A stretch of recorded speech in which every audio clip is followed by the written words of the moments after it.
And Craig, if you... Well, are we ready? Yeah, we're ready. If you guys want to get going. All right. Okay. I think we should call the meeting to order. Chuck Warren, co-chair of the Transportation Committee, and Craig Later, my other co-chair. We want to welcome everyone to the January meeting of the Transportation Committee of Community Board 8. Happy New Year to everyone. We have our first item on the agenda is a continuing discussion of the temporary bike lanes on 61st and 62nd Street. I know we had discussion about this before, and we'll try and hopefully people can be succinct and make your points, and we'll get a good discussion about where we can go with this, if anywhere, at this time. Do we have anyone from the Department of Transportation here? Do we know? I believe I saw Colleen is here. Okay, good. Colleen. Colleen's here. Colleen from DOT. I'm here to listen in about the discussion for the 61st and 62nd Street bike lanes. Okay, thank you. Thank you, Colleen. Appreciate it. Okay, so far we have, let's see, 1, 2, 3, 4, 5, 6, 7. We got about 8 people who want to speak on this. I'm sure we'll have some more, but well, why don't we start out then with Daniel Tanow, our first speaker. Can we unmute Daniel? So yeah, really. Yes, I am unmuted. Yeah. Okay, thank you. So I am not a resident of CB8, but I commute through there daily by bike. I come up First Avenue and then take 61st Street to Central Park, where I work in Central Park. And I was surprised and happy at this bike lane. At first, I thought it was actually going to make particularly the right turn onto 3rd Avenue more dangerous, because there's right turns coming across the bike lane, but it actually made the cars slow down, has not caused any increased traffic, and has made it safer as a biker because the cars are expecting you to be there now. And I believe it has made it safer for the drivers because it made the cars turning right more predictable for the drivers behind them. So I am hoping that you can make these bike lanes permanent. Thank you. Okay, thank you, Daniel. Appreciate it. Before we move further, Go ahead. just so we can help make sure that the meeting flows at a good pace and have an understanding as to how many people from the public wish to speak, if you anticipate that you would like to speak, and by no means do you have to be sure now, you could always decide later, but if you are sure that you already wish to speak, if you could both raise your hand, could also indicate whether you're here in support or in opposition to the bike lanes, or have yes, and say yes if you are, if you wish to comment in a positive way, or no if you have concerns or wish to comment in a negative way. That will help us be able to better understand who our audience is, and to make sure that we can get all the viewpoints heard by the public today. That would just be very helpful for us, because we do want to just be sensitive to everyone, and also be sensitive to everyone's time, especially given that I'm sure people are distracted with the outside world tonight as well.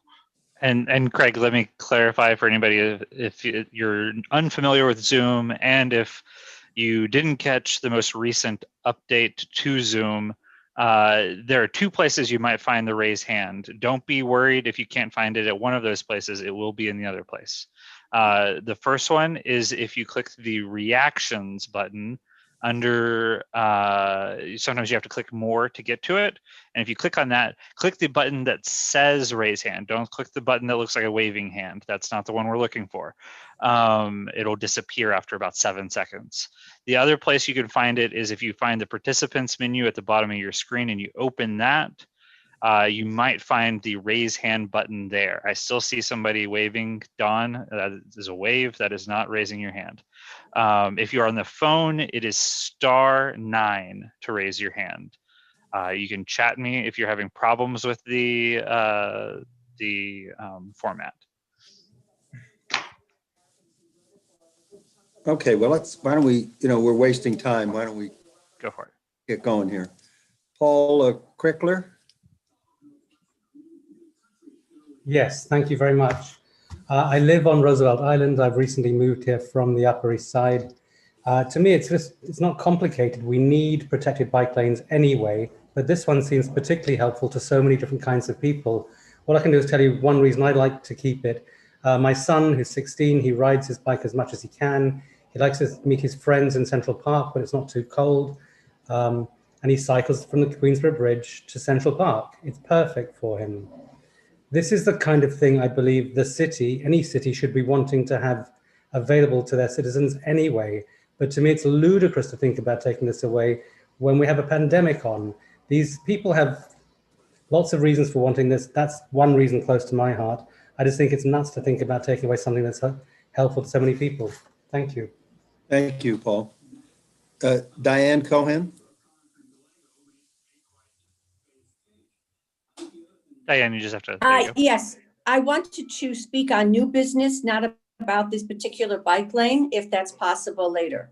Okay, later, thanks. We'll call on you later, certainly. Okay, let's see. Do we have Louisa's iPad? Yes, I'm here.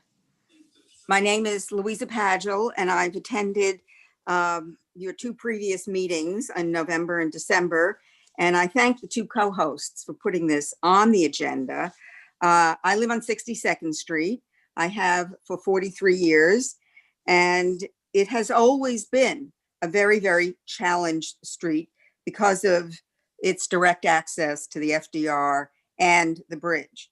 So vehicular traffic has always been bad. This particular, I'm talking about 62nd Street. The two gentlemen who spoke before were talking about 61st Street, and I can see their point of view. 62nd Street, however, goes east, and it is a narrower street. It's at least 5 feet narrower, which means that there is not a passing lane. I have walked the streets. I've taken lots of pictures, which I can send to you, not sure how to do it, which show the difference between 61st and 62nd. So 61st, I can see, 62nd Street, I cannot see, because the 5 feet make it impossible to have a passing lane. And so that exacerbates the congestion, which we have always been subject to on this street. Good, thank you. Thanks very much. Josh Rubinger. Thank you. Good evening. I'm going to be brief. This is my third time joining your call, so I'm not in favor for the bike lanes where they are. I think they're a great, thing for the public, but it's the wrong street. I think many other people are going to advocate this point, so I'm going to try to save time. My real question for the committee, and I appreciate the first two callers, out of my third time joining you, meeting with the DOT, talking to residents down the block, I've heard two people voice against this and maybe 100, 150, two for it and 100, 150 against this. And last time, Chuck, you were kind enough to discuss your role in the process, how your committee is advisory. I'm just curious when this process can come to an end, when the community board can support the providing opinion of the community. I think, as I mentioned, advocating why I think this is a poor choice. We've done that before. We've done it with the DOT. Louisa just did that. Others after me will do that. So I don't want to get bogged down in those weeds. But if you guys came to the decision, and again, I'm kind of deferring to how you proceed on these issues, that this is not the right place for a bike lane. We want a bike lane, but this is not the right place. If you came against, if you joined my position in that, this bike lane wouldn't go away tomorrow. There'd still be plenty of due process. The city is going to do what they're going to do. So I'm just really appealing to you as the chair, to the rest of the committee. We can discuss this, for years. I'm just wondering when this will come to an end, how many people's voices you need to be heard, because, we've made the point very thoroughly. And one comment for Colleen, I was talking to my doorman this morning. He says he never sees anyone using this. Maybe as part of the DOT, you could comment on stats on how many people are actually utilizing this. But really deferring to the chair, if you could lay out a timeline for me as to what CB8's next steps will be and how many more meetings you'd like to address this. I do sincerely appreciate you putting this on the agenda as a first point as opposed to new business. And I look forward to hearing what you suggest we should do for next steps. Thank you. Hi, Josh, it's Colleen. So I'm going to take back your comments to my colleagues, and I'm going to find out the timeline of when we're going to come back to the community board to give a presentation of our plans with moving forward with making the bike lanes permanent. And when we do come, we always have statistics to show the usage of the lanes and how frequent it's being used. So we do have statistics that we will show and we will present when we come to the community board. I will let the community board know, and I will reach out to you and let you know about the timeline of when we will, or when we plan to come and present it, okay? Thank you. And Chuck, will you reserve judgment till that presentation? Is that your process?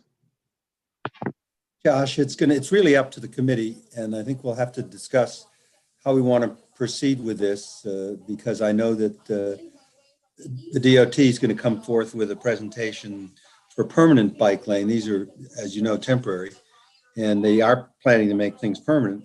And I guess the question before us as a committee is, whether we ought to wait or express an opinion as to these streets now. And I think that's a committee judgment. And one of the reasons why we wanted to have a hearing, wanted to hear from, we said we would do it, and we'll discuss tonight how we think we want to proceed. I appreciate that. Thank you. Okay, Layla Solomon. Hi, it's actually Tamar Solomon. Sorry, I didn't change it from my daughter's Zoom handle. You can still okay, great. Thank you. Make more sense, but that we won't get to that. I appreciate it. Well, fundamentally, I had spoken in regard to this bike lane. I am a resident of 61st Street between 2nd and 3rd Avenues, and I had spoken before about the issues that at hand. I am a cyclist. I have no problem with bike lanes. I have no problem with the bike lane actually available on 61st Street, to be frank, except for this. I know Julianne Britannia, the president of our Treadwell Farms District Association, Historic Association, had spoken ad nauseum about the fact that we have to deal with multiple subjects as far as enforcement and safety. I live on the side of the bike lane. I have to load my children in and out of my car. I have a car with 2 car seats in it, one on the left side, one on the right side. I have to unload my 4-year-old and my 1-year-old from said car. I now invade the bike lane in order to do it. I pull up basically half on the curb. Enforcement has allowed me to do this up until this point because it's the only safe way by which I can actually unload my children from my car. If we have a situation where this bike lane becomes permanent, there has to be a significant community-based. I understand the greater good to the cycling community, to the city, and so on and so forth. But there has to be a significant understanding of the actual residents. I've lived on this block for 48 years, my entire life. I am raising my children on this very block. And what I have noticed is that when I am allowed to invade the bike lane, which, I mean, frankly, I do not believe is an acceptable means by which to hope that somebody's not going to enforce, that enforcement hasn't been there. They've been understanding, even when they were there, they were understanding that I had, for safety's sake, had to do it. But in that period of time, what I have noticed is I've been accosted by cyclists when I've made it clear that I'm out of the way. I've left as much room as possible within the bike lane so that they don't need to go outside of it. I've been accosted. I've had my automobile spit on. I've been threatened. And all for the fact that I'm removing a child from my car. So I think fundamentally there's a very big question that, though this is a greater scale picture, you must deal with the safety and the understanding that there are actual residents of these actual blocks. So that is one aspect that I hope Community Board 8 actually takes into account specifically because we are not an apartment building of 10,000 residents. We are two historically significant blocks of small homes with residents who have been here for a long time. And you know, it has been, I know that last time I spoke, I asked Colleen if they're actually collecting data as to how many people are using the bike lanes. I'm sorry if I'm running a little bit long, but the point is this: they really are not being used as heavily. They are definitely being used, but not as heavily as some make it seem. And there are no bump strips. I've never seen anybody collecting data, and I live on the block and I'm out all about collecting data as far as clicking, counting numbers of cyclists using the streets. But what I do notice is cyclists, people on Revo electric scooters going not only east or west, both directions in the bike lane. It's a safety hazard. So until the DOT comes up with a plan that actually understands that there are residents who live here, I mean, I'm against it, of course. The other question is this, that— Can you sum up a little bit here? Sure, I'm sorry, I apologize, but there are so many aspects to this that only a resident that actually pays attention would know. My point is that if they're not actually collecting data firsthand, they will not be able to give a valid answer as to whether this bike lane should be made permanent. And furthermore, when one car stops on this block to let a passenger out, if they do not invade the bike lane, it is completely blocked. So 62nd Street versus 61st Street, there is no passing lane, especially because they've allowed parking on the south side of the block for commercial vehicles. Thank you. Okay, thank you. Okay, Barbara Goldman Lemoyne.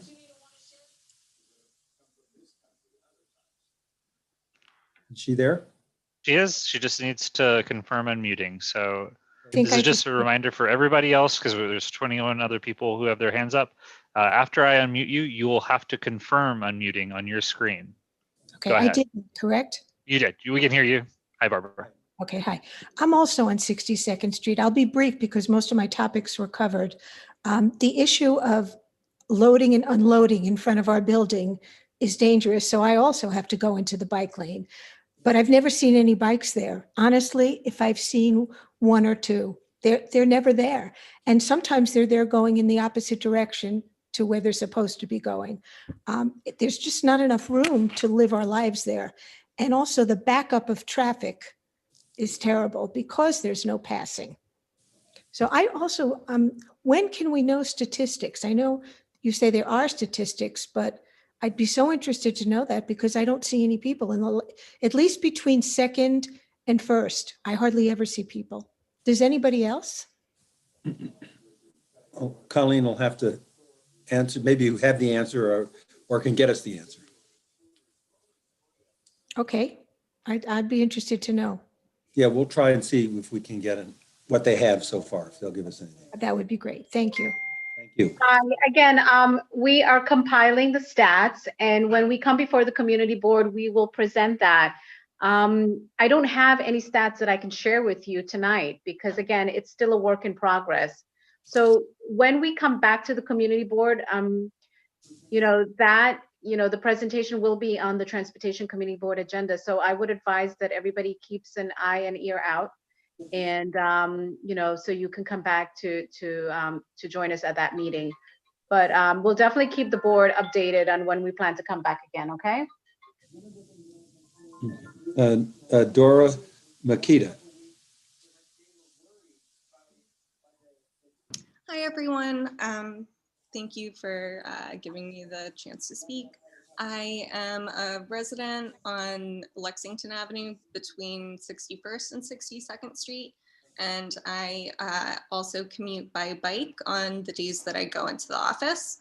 I think these are critical east-west connections. There are no other connections nearby that allow you to access First Avenue and Second Avenue, which are necessary. And I think it's important for the community board to remember that streets are for everyone, not just for those who have the privilege and the wealth to be able to own cars. I don't own a car. I get around using transit and my bike. And I think it's really important to keep the safety of all of the members of the community in mind. So I would support DOT making these bike lanes permanent. Thank you. Carl? Carl? Can you hear me? Yes. Okay. I want to keep this simple and to the point. Hopefully you have received, read, and understood our concerns from the letter I've previously sent you. Thus, in summary, traffic along 67th Street already causes bottlenecks, often backing up onto Park Avenue. Thus, this limits the access and prevents fire, police, and EMS workers from reaching residences and residents during such backups. This will jeopardize the lives as well as the well-being of citizens of our great city.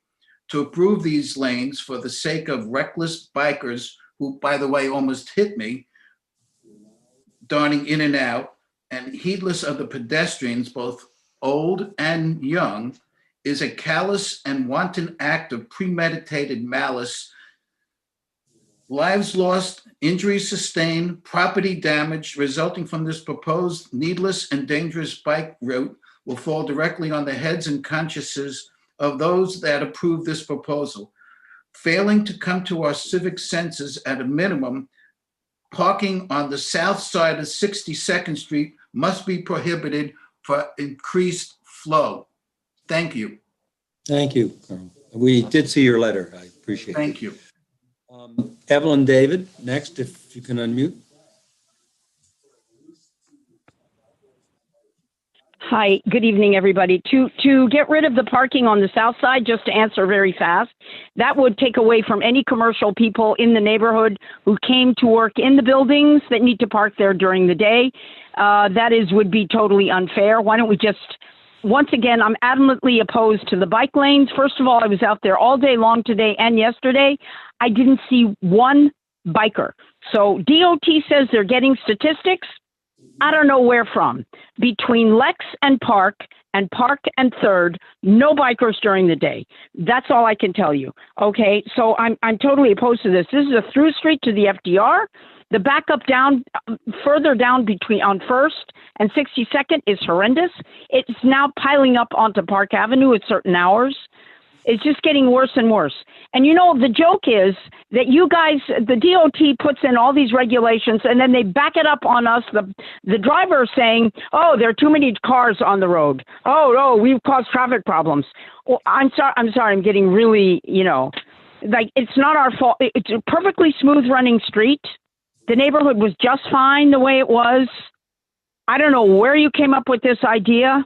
Going to a through street to the FDR, especially coming off the FDR onto 61st, now it's backing up on FDR. If you don't care what's going on down there, that is totally up to the DOT. And I know 61st Street is narrower. I mean, it's wider, so you actually can get around things. 61st Street, a little bit easier to manage. But 62nd Street is becoming a colossal mess. Okay, the other thing is the signage change on 62nd Street between Lex and Park and 3rd. I know the DOT has said we had to change the signs from 8 a.m. parking, no parking 8 a.m. to 7 p.m. to 7 a.m. to 7 p.m. We had to do that because of the bike lanes. Putting in the bike lanes on the other side of the street has nothing to do with the times that people park on the other side of the street. And those are commercial parkers. So do not get rid of the parking lanes. And I'm sorry, sir, who spoke before me, but that if we get rid of the bike lanes on that street, at least a couple of streets, Lex and Park and 3rd, I don't know, all the way down. They're commercial parkers. They need to work in the area. The whole place it's jam-packed. I don't see how anybody can do their business. And I guess maybe DOT doesn't care if anybody does their business. Okay, anyway, thank you very much for having this meeting, and we are going to continue looking and watching the agenda. Thank you very much, everybody. Thank you. Thank you. Wendy's iPad. Wendy there? Yes, thank you very much for organizing this discussion. It's really important to the quality of life for all of us. And many of my points have been made, but I live on 62nd between Park and Madison. We have a school on the south side of the street, which means big yellow school buses and sports buses in the afternoons. We also have a restaurant on the north corner, right near Madison, that is built out onto the street. And it's very artistic. The bike lane has done a bump out around that restaurant construction. Our street, as has been pointed out, is already 5 feet narrower. So when you have buses and this restaurant, and there is evacuation traffic, because we are an evacuation street to the FDR and the 59th Street Bridge in case of emergencies, you can't move. You can't get an ambulance through. You can't get a fire truck through. I mean, if our building was on fire, they'd never get in. So I am very concerned. I have spent a lot of time standing on our block. I have never seen a biker. I have seen delivery gentlemen on bikes. They often are going the wrong way in the bike lane, and I've never seen a policeman stop them. They also are biking on the sidewalks now because they don't like the bike lane, I guess. And that is so dangerous for people walking on the sidewalks. They come around the corner up Madison and they're on the south side on the sidewalk. It's very dangerous. So DOT, I hope you're hearing this. And then the other thing is that we, to the point of just having the parking on the south side of the street, we have a lot of not only commercial builders, but we have people who drive in for work from out of the city. They can't afford parking, and they work in the buildings along these streets. And it's really important that they have a place to park. I really hope you don't get rid of parking. And thank you very much. Really appreciate your help. Thank you.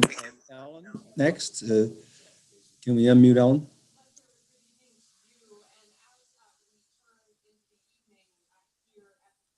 Ellen, thank you. Yeah, I think I unmuted. Hi, okay, am I?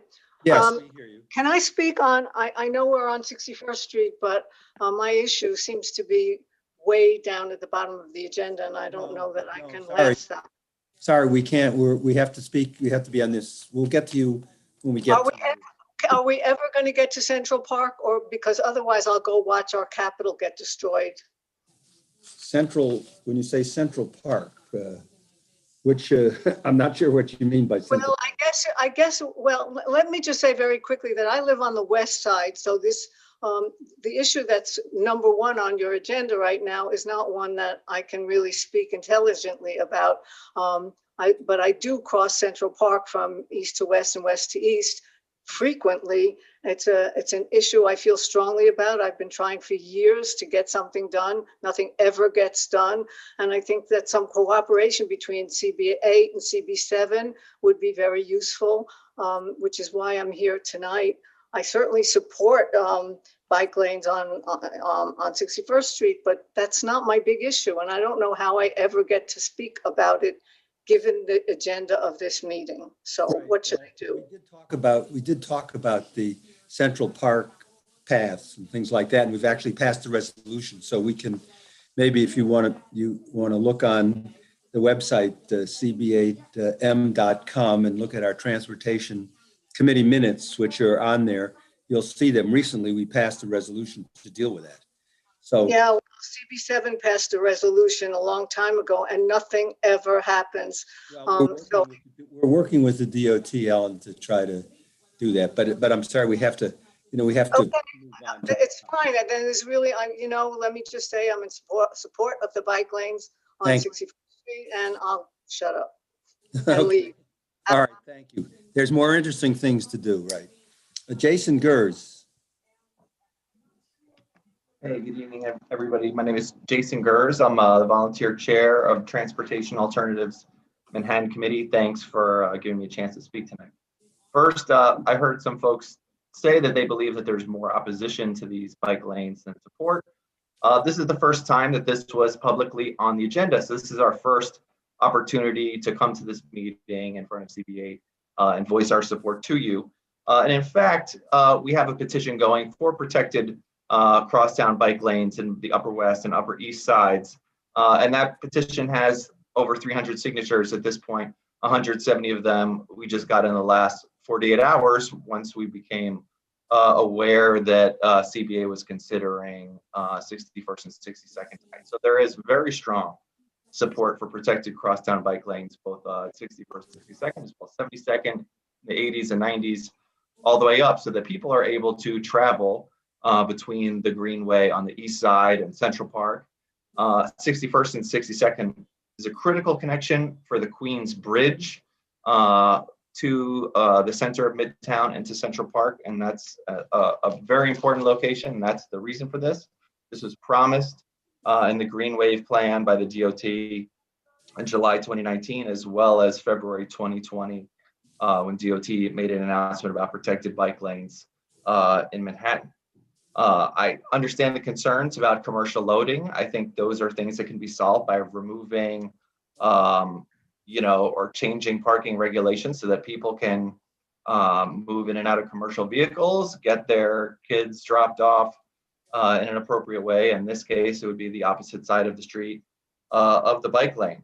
As far as the concern about emergency lanes, bike lanes are much better than parked cars for ambulances and fire trucks to go through. And I've seen that many times. And as someone who formerly lived on 14th Street, you could see that the busway, which is for the most part car-free, is a much better way of getting fire trucks and ambulances through the city than the normal gridlock that used to exist on 14th Street. So this is a measure that increases emergency response time rather than reduces it. And last, to the person who said that they don't see any bicyclists here, only delivery cyclists, I will say that delivery cyclists are cyclists. These are the people in your neighborhood. These are the people delivering your food. These are people who've been risking their lives, both from cars as well as from this pandemic. And so it's sad that they are invisible to some of us, but their lives matter too. And this is a measure that is for their safety. And I urge the board to continue to support it. Thank you. Thank you. Andy Rosenthal. Unmute Andy. Okay, thank you for allowing me to speak. I live on the Upper West Side, but used to live in your district. I tried to put a link in the chat if will publish it. I'm looking at something called New York City Crash Mapper. This is City Police Department data. I hope that you people on this call look at this website frequently. What the data will show you. This is science. This is not hearsay. This is data. Over the last 10 years in CB8, okay, there have been 2 cyclists killed and 35 pedestrians. Does that sink in? 2 people on bicycles killed and 35 pedestrians killed. The data and the science is very clear that bike lanes not only make cyclists safer, they make pedestrians safer. So how many people are you willing to have killed on unsafe streets for your parking in your cars? That's my question. How many people is it okay to die in CB8 because we have a lack of infrastructure? I fully support these bike lanes and many more to come. Thank you. And I encourage you all to look at New York City Crash Mapper for the data. The particular roads we're talking about are actually some of the highest death routes that we have in CB8, and you'll see them noted. I'm happy to give anyone a tutorial on how to use this tool. But, Vision Zero is working. New York City had a record low pedestrian fatality rate last year, and I believe that's in large part due to some of the infrastructure which we've already put in. That goes against national trends. If you look at national data, pedestrian fatalities were up. New York City went against that trend because we are instituting Vision Zero. Thank you. Melody Bryant. Unmute Melody. Thank you very much. I take it you can hear me. I can hear myself. Mm-hmm. Okay, the 61st and 62nd bike lanes are the only protected lanes that go directly to Sloan Kettering, where I'm visiting a friend right now, and the other hospitals to the north on First Avenue. Essential workers need these lanes, and they use these lanes. They're the only ones that go directly to the Queensboro Bridge, as you know, and a lot of essential workers, that's New York's most commercial bridge, and the only ones that go directly to Central Park. I live on the west side, but I do use these lanes. And from riding them, it seems to me the biggest problem is the abuse of them. So much parking in them the restaurants that are covering them, the construction. It's no wonder to me that bikes are using the sidewalk sometimes, although I don't condone it. But it's scary to use those lanes. They're supposed to be protected, but they don't feel like it. You're pushed off of them a lot. And that's mostly because there's parking on the other side. I don't understand that. It leaves no room for passing or for loading and unloading of kids or packages or anything you need. So I am very much in favor of these lanes. I urge the community board to make them permanent and also ask the DOT to remove all this private parking to leave space for other uses. Thank you. Thank you. Okay. Let's see, Leslie? Hello. Yes. I'm a resident of 62nd Street for well over 30 odd years. I am not a bicyclist, but I'm a dog walker. I have dogs that I've walked 4 times a day. So I see people in the bike lanes all the time. Early morning, they're usually doctors. I see delivery people. I just see the bike lanes being used. I think the idea that the bike lanes have created traffic is disingenuous. I have spent so many hours of my life sitting in a car on 62nd, between 3rd and 2nd, going towards the FDR long before there were bike lanes, just sitting there because of traffic. That's a whole separate issue. I find as a pedestrian, I feel safer because of the bike lanes. I find leaving 62nd Street to go across 3rd Avenue, I have a breath before a car is making a right turn into me. I find this at 62nd Street, it's a disaster of a street in every level in terms of people or transport. The sidewalks are tiny and the street's tiny. I'm not sure bicyclists should be penalized for that. I feel safer with them. I feel safer walking a dog. I feel that I'm not going to be run over. I do think that there is bad behavior on the part of bicyclists. I also think there's bad behavior on the part of pedestrians and also car drivers. It's New York. But I'm in favor of them. I feel safer for them. I think they should be permanent, and I think that they should be permanent before the next major storm where the temporary things don't go flying all over the street. Thank you. Okay, thank you. Jeff Gold, can we unmute Jeff?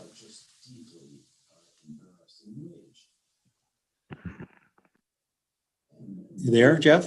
Jeff, you disappeared. He disappeared? Yeah, all right, let's go to Liam Jeffries. We'll see if Jeff. No, he's there. I think he just. Yeah, here I am. Yeah. I'm getting reports from friends who work on the Hill who are okay. So I know and most of them work for New York Congress members. So we all stand with them. I strongly support, as I have for 40 years, even when I was on CB8 as a public member back in the day, protected bike lanes. I certainly support these. Anecdotes, as I've said for 40 years, aren't data or isn't data. I find myself these days not only using the bike lanes, but in times of COVID, not just as the chair of the Metro New York Healthcare for All campaign, which supports the extension of protected bike lanes, actually delivering food and supplies to many of our needy neighbors as part of our mutual aid programs as a volunteer. So I'm using the bike lanes in ways I never just used them for transportation or recreation before. I strongly support the protected bike lanes. And if you want to know about parking and deliveries, I suggest and commend to you the work of Donald Shoup, S-H-O-U-P, of UCLA, who I once brought to CB8 when he was in New York about 2 decades ago to address some of these issues, the world expert on parking and deliveries. Thank you. Thank you, Jeff. Liam Jeffries, can I unmute Liam?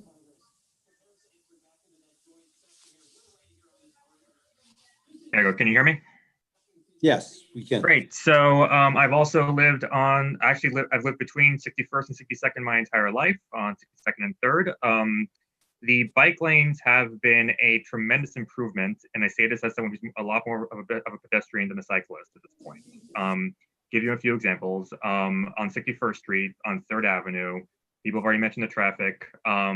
Before the bike lanes were put into place, before that curbside space was used for a bike lane, you had drivers who were constantly jockeying for position for curbside space to turn. And as a pedestrian, that made things very harrowing because you had drivers who were this close to you who were very much trying to get into a good enough position to turn. Now, since the lanes have been reduced to one lane, so drivers actually have to think about what they do before they turn. They can't just jockey for a position.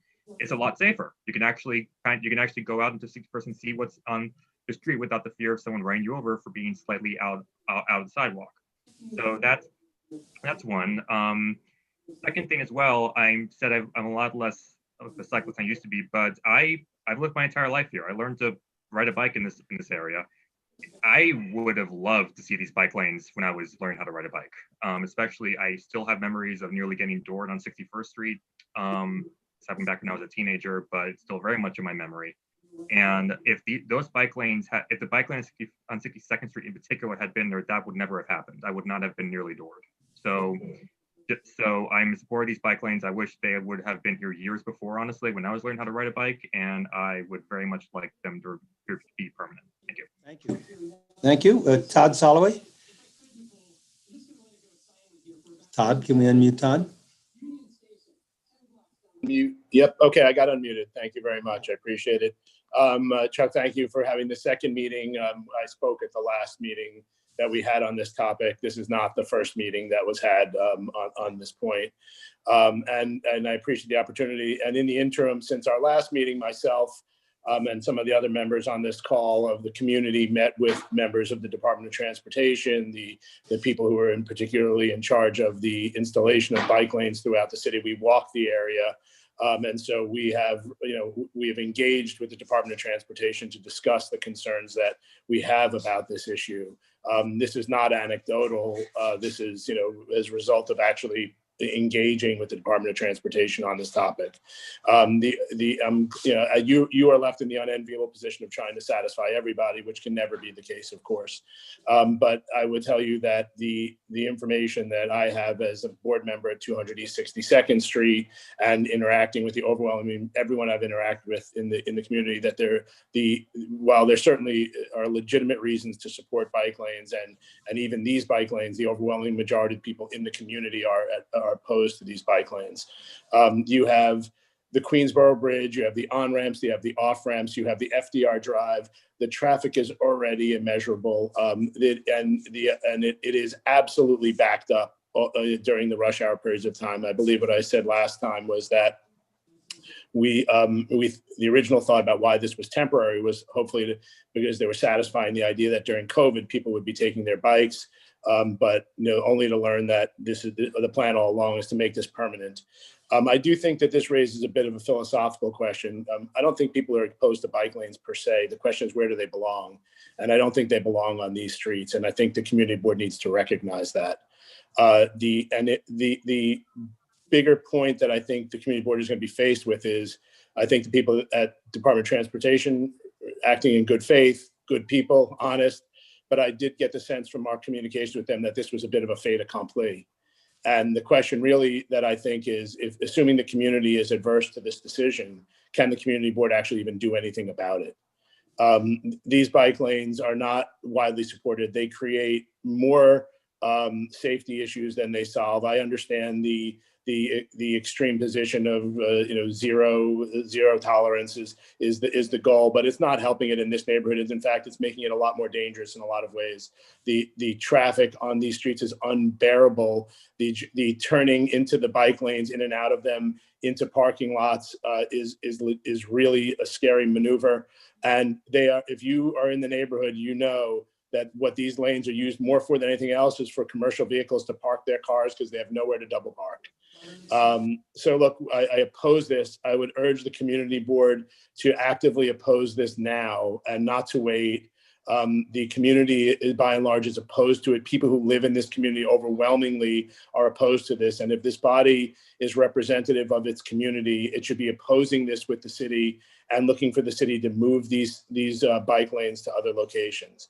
So I thank you for your time, and I'm happy to continue to engage with the Department of Transportation, but I would certainly hope that they're doing this in good faith and really giving it deep consideration as opposed to hearing us out so that they can make these permanent, which I really would hope the community board would oppose.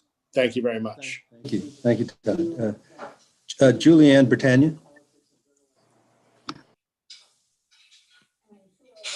Go ahead. Are you on? You have to unmute yourself. Okay. I'm following up on Todd, because I think he spoke very well and covered many of the points that I was going to cover. You know, you have heard me speak at least 2 community board meetings about this. I've been in conversations with DOT for 5 years. Every year we get together about how busy these 2 streets are. I personally am a fan of biking lanes. I am a biker myself. I personally would never use 61st or 62nd Street as my crosstown streets. I would use 65th Street and 66th Street, and that is what I use, and that is what most bikers in the 60s used to cross over town. When we talk about the Queensboro Bridge and the connections, the actual connection from the Queensboro Bridge dumps onto First Avenue. So really, if you're going to be crossing over town, you're going to be starting from First Avenue, because that's where the Queensboro Bridge right now dumps off. I did want to just also put another technical little piece into this, which is important to say. I think that the fellow that spoke, Jason Gers from Transportation Alternatives, I've been a member of that organization for 10 years. I support their efforts. I think he doesn't live on this street, know what these streets are about. These streets have been historically busy. These streets have had a lot of trouble with traffic in the past. And by putting in the bike lane and eliminating a flowing traffic lane, as Todd said, and as numerous other people on this call have said, our traffic condition, even during COVID, when we do not have capacity in the city the way we would normally have, has been truthfully unbearable.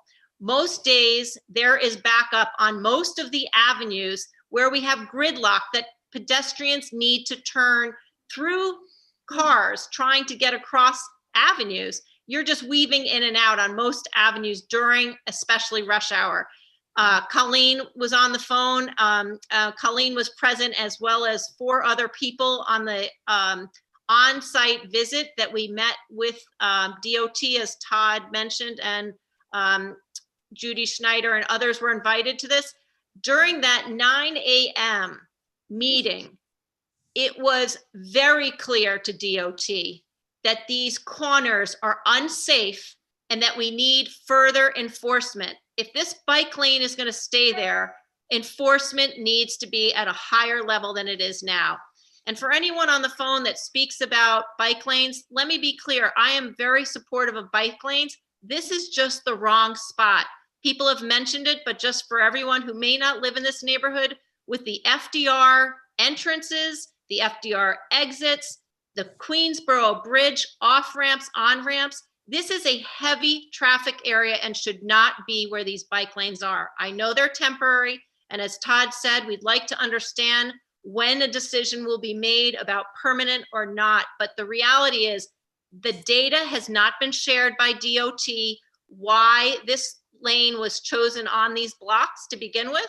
Nobody ever got any information about why these blocks were the chosen ones. And as a few of the members that spoke from the community today have asked for that data, because people who live here will tell you the usage of these bike lanes are not at the capacity I think people expected.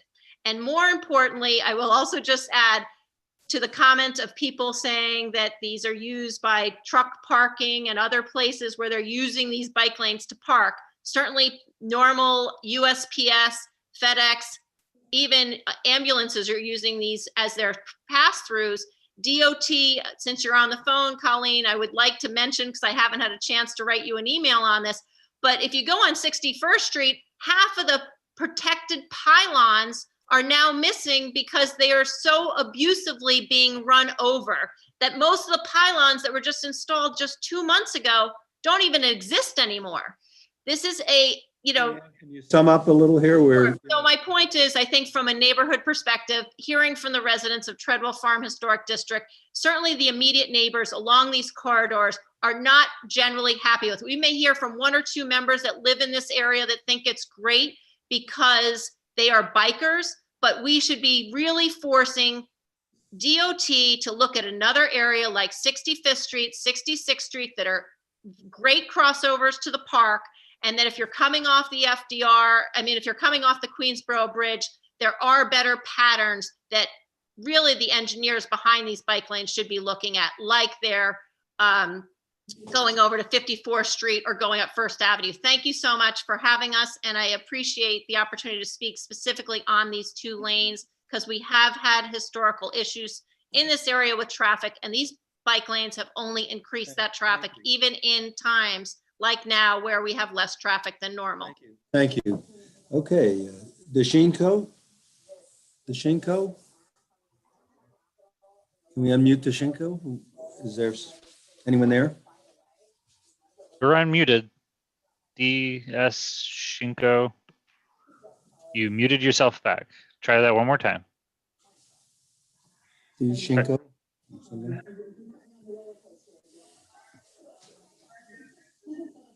Doesn't look like your microphone is working, so you may want to leave and come back to the meeting, and maybe your microphone will work then. Otherwise, you'll need to go to your audio settings next to the mute button. I think we can move on. Let's go to JMR. Hi, I'm just gonna turn on the video. Hi, everyone. So I actually work at the dialysis center that is on 62nd Street, and this is why I'm on this call. So we have about 70 patients. Most of our patients are elderly people. They use walkers, wheelchairs. Some of them come in stretchers from ambulances. Even if they don't come in a walker or wheelchair, a lot of them are exhausted after dialysis. They are high fall risk, and they need assistance getting in and out of their cars. So this has been absolutely horrendous for our patients. Like I said, we have about 70 patients, and most of them are coming with in a car. So, and what's happening now is the cars are pulling up in the bike lane, and I'm talking about car service. Some of it is their personal car. It's mostly car service, ambulance. They're just pulling into the bike lane because they cannot expect these patients to cross the street. They won't make it on their own. So it's very, very dangerous for them. They need to be as close to the curb. They need to have access to our door. It needs to be as close to them as possible. They're just not capable of crossing the street safely on their own. So this has been a major, major issue. I don't know if you guys know there's a dialysis center there, but consider us like a hospital. We have sick people coming in, 6 days a week. That's 6 days a week. We are open from 4 a.m. Patients come about 5 a.m. They get there sometimes earlier, 4 or 3, and we close about 9 or 10 or 11 p.m. So please consider those are all hours that has been affecting our patients. Thanks so much. Thank you. Okay, Joan Deneen.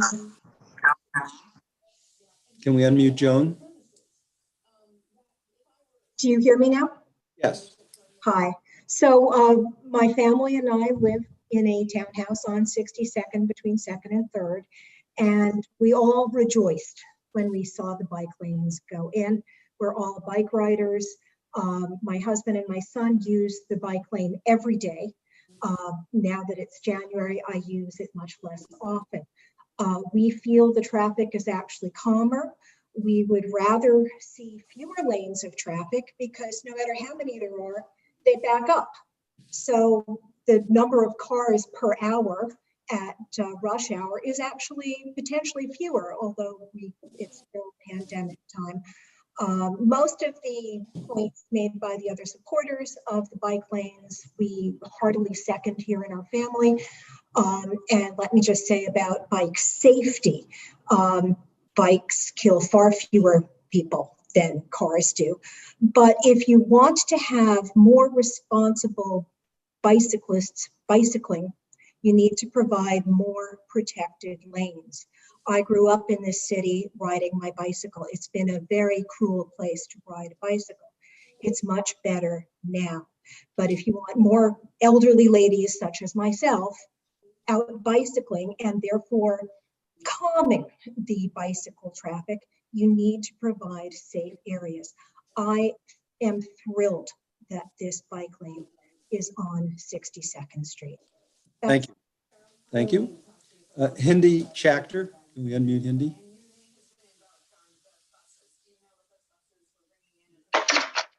Hi, I'm Hindi Schachter. I'm on the steering committee of Families for Safe Streets. I'm here in support of the bike lanes because I'm for a safer New York. And I'm going to limit my remarks to two things. First, I'm going to remind the community board of two constituencies that desperately need protected crosstown bike lanes. One is the constituency I belong to, the constituency of senior citizen cyclists. We love to cycle. We cycle in the winter as well as the summer, but we're getting a little slower. And inevitably, our reaction time is not what it was when we were in our 20s and 30s. So if anyone rejoices when crosstown protected bike lanes come to streets near them, and I live on East 64th Street and have lived there for over 50 years, it's folks like me. But it's not only senior citizen cyclists that benefit from the lanes. I also have two grandchildren, not too far from the bike lanes, young cyclists, those who are learning, newbie cyclists of all ages. Those are the constituencies you have to remember. So the first thing I want to do in my brief remarks is just remind you of two constituencies that have not been spoken about that much. Second thing I want to do is I want to say that I was surprised that we were discussing removing bike lanes, because I would have thought that what CB8 needs is more bike lanes. A lot of people have said they're for bike lanes, but they want them on other streets. No, we need them where they are, and then we need them on other streets as well. Some people have said these streets are not good because there's lots of traffic. No, where you have lots of traffic, that's where cyclists most need protected bike lanes. So I want the board to think carefully about what you're hearing. Some people have said, without offering any evidence whatsoever, the vast majority of people in the neighborhood are against the bike lanes. How do you know? I can say the vast majority of the people are for the bike lanes. If we're not going to give evidence, one statement is as good as the next. And the last statement I want you to think about is, several people have said nobody is ever in the bike lanes. And then the next thing they say is, and all the people in the bike lanes are going the wrong way. Or those bike lanes keep the traffic from flowing when there's nobody in them. So think about these statements you're hearing and realize that many of them are not backed up by facts. Also realize there are lives at stake. When people go out on the street on bikes or as pedestrians, we need Vision Zero. It's not a romantic embellishment. It's what we need, it's what we deserve, and it's what we expect this community board to help us get. Thank you. Thank you. All right, our last three speakers, we're going to have Judy Schneider, and we're going to have Juan Restrepo, and we're going to have Ryan Smith. Others have either spoken or related to people who've spoken. So go ahead now, Judy Schneider. Judy? I have two questions for Colleen, if she's still on. I assume she is. If she isn't, maybe these can be forwarded to her, Chuck. Hey, Judy, it's Colleen. I'm still here. How are you? Happy New Year. Happy New Year, Colleen. 60s Neighborhood Association is going to celebrate its 30th year next year. And when we started, our main problem was traffic problems from the Queensboro and the FDR entrances and exits, which is from 59th Street to 63rd Street. So for 30 years, that's been traffic in this area on the avenues have been a major problem. So my first question is, when they considered 6-1 and 6-2, did they ever look at streets a little further up, like from 6-4 and to 6-7 for the routes to Central Park? Since there are bike lanes on 1st and 2nd Avenue, so coming and going from the bridge, instead of crossing down where all the traffic is, it would be much better, I think, in my opinion, and I've heard from the community, if these bike lanes were further up in the 60s. And I live on 64th Street, and if it was deemed necessary to have a bike lane there, I would live with it. But it certainly would be a better choice than 61st or 62nd. So my first question is, did you consider any other blocks besides those two? And my second question is, we brought this up before, has DOT done any kind of outreach to the police department to put in traffic control agents on the avenues at 61st and 62nd, on 2nd Avenue, on 3rd Avenue, on 1st Avenue with these bike lanes? Us asking for it isn't going to happen, but one city agency talking to another can make it happen. So those are my two questions. And if you don't have answers, I'd like to hear from you at future meetings about those two questions. So Judy, I'm not sure if we looked at 64th and 67th as additional crosstown routes, but I can find out if we did and if we looked at other locations as well, and I'll get back to you on that one. The other thing is that we did reach out for the help of traffic enforcement agents there, but as you know, their ability to be stationed at these locations at given hours is very limited, and they don't have, you know, the resources to have someone out there all day. But we will follow up with them to see if we can, you know, have an agent out at the location maybe for a few hours every other day or every other, you know, depending on their schedule, maybe every other 3 days or so. So I'll follow up with the agents and I'll let you know. I'll follow up with traffic enforcement. Okay, I was saying between 6-4 up to 6-7. So 6-4, 6-5, 6-6, 6-7. I was saying through that stretch. And the other thing is, if you're going to talk about traffic agents, I think if I had to pick the time to have them, would either be in the morning traffic hour or perhaps the evening traffic hour. Okay, great, thanks. Middle of the day. Thank you, Judy. Okay. Thank you. Juan Restrepo. Can we unmute Juan? Hi, everyone. Thank you very much for calling me. My name is Juan. I actually live on the Upper West Side, and full disclosure, I'm an employee at Transportation Alternatives, but I bike through the community a lot, so I wanted to have my voice heard at this meeting. I thought it'd be helpful to talk just a little bit about my previous experience. My first year biking, I've been doing it for 8 years, but I was biking in the Upper East Side. It was my first time in Manhattan, and I had such a close call that actually was so scared that I just tried to finish my ride on the sidewalk, and I had an elderly couple kind of nervous having me on the sidewalk. They kind of chastised me a bit.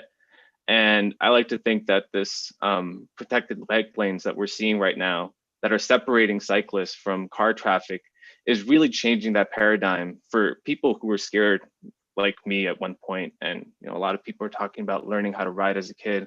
I think we're really doing a lot to make this city more humane for everyone who really wants to pick up a greener form of getting around.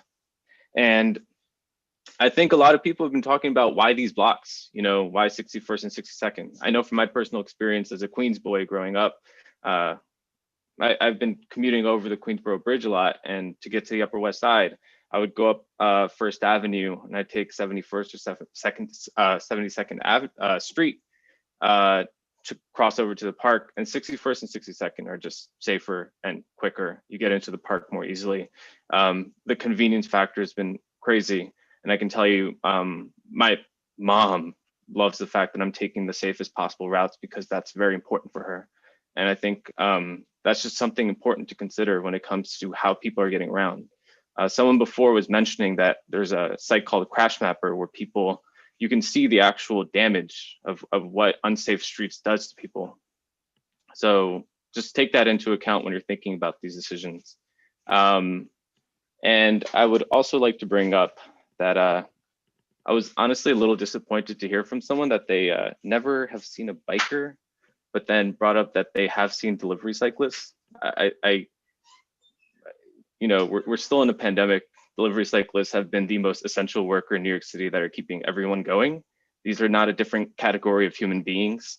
So to categorize these people as something different from bikers, they're all using the roads. People have been mentioning the necessity for people use cars to do essential services for the community, but don't dismiss people who are literally feeding the Upper East Side and the Upper West Side and keeping us going as some other group. Everyone needs safe streets, and instead of just doing something as performative as clapping for them, which is what a lot of people in the Upper West Side still find themselves doing, we need to create the infrastructure so that these people can go home to their families and they can make a solid wage without risking their lives, because it's a very dangerous job and they don't have health insurance. So I'm just really disappointed to hear that from a meeting where people are talking about our communities. And I really hope the person who said that is really going to reevaluate the way that they think about people, because that's just really disappointing to hear as a message we're bringing out to the world. Thank you. Thank you. Okay, our last speaker from the public, because we're going to go to the board next, is Ryan Smith. Ryan, want to unmute yourself? All right, well, thank you very much, Chuck, for letting me speak. So my name is Ryan Smith. I was a regular attendee of CB8 meetings going back for about 6 or 7 years when I lived up until just recently on York Avenue in the 60s. I personally, now I moved out of the neighborhood. I live in Queens now, but I still actually commute on my bike to where I work in a medical facility complex. And I use these lanes all the time. I personally think they're a vast improvement because I remember for all the years that I lived right in the area, 61st and 62nd Street had parking on both sides. So there was never any more room for traffic to flow through, except maybe at a few hours of the day. I don't know the exact regulations on every block, but by and large, to me, there's more space now for people to move through, people who are on bikes. And I think, as a lot of people mentioned, it's actually easier to walk along these streets and cross them and whatnot now too, which is great. I'm obviously, we're all hearing tonight a lot about how 61st and 62nd Streets just aren't the right streets for these lanes. I remember when Woody Allen was among the folks at CB8 with us years and years ago, when 78th and 77th Streets weren't the right streets for bike lanes. Then in 2018, it was 84th Street that wasn't the right street for a bike lane. Then we wanted to build a pedestrian bridge over the Queensboro Bridge entrance because we couldn't put a bike lane there. Then last year, we wanted to take the pork chop out because the bikes were interfering with cars that should be able to make a left turn. Now we're talking about whether 61st Street and 62nd Street are the right places. But the truth is that people walk and bike to destinations on every single street all on the Upper East Side and all across the city. And so I think it's great that these streets have joined the streets that have been made safer, which we know from the data. By the fact that they've gotten a redesign. I mean, I think the person who was speaking on behalf of her colleagues at the dialysis center, that's obviously a really legitimate, point. I think these designs have to work for everyone. I know the redesign that just happened 38th and 39th Street has some really nice designs for some of the NYU Medical Center buildings on those streets where the cars can pull right up to an island that is fit in well with the bike lane. And so I think, certainly we all know here who've been following these things, the DOT has a lot of things that they have in the toolbox. And so I think if we really are interested in making these streets work for everyone, there's a lot to be done still that can be done, but certainly already we have a great improvement to the streetscape on these two streets. And just to echo what Juan just said, what a lot of other people said, in all of my time living on the Upper East Side, no one to me was as more part of the community than the folks who worked in the neighborhood, the delivery cyclists, the people who served all of us who happened to live there when we went to sleep at night.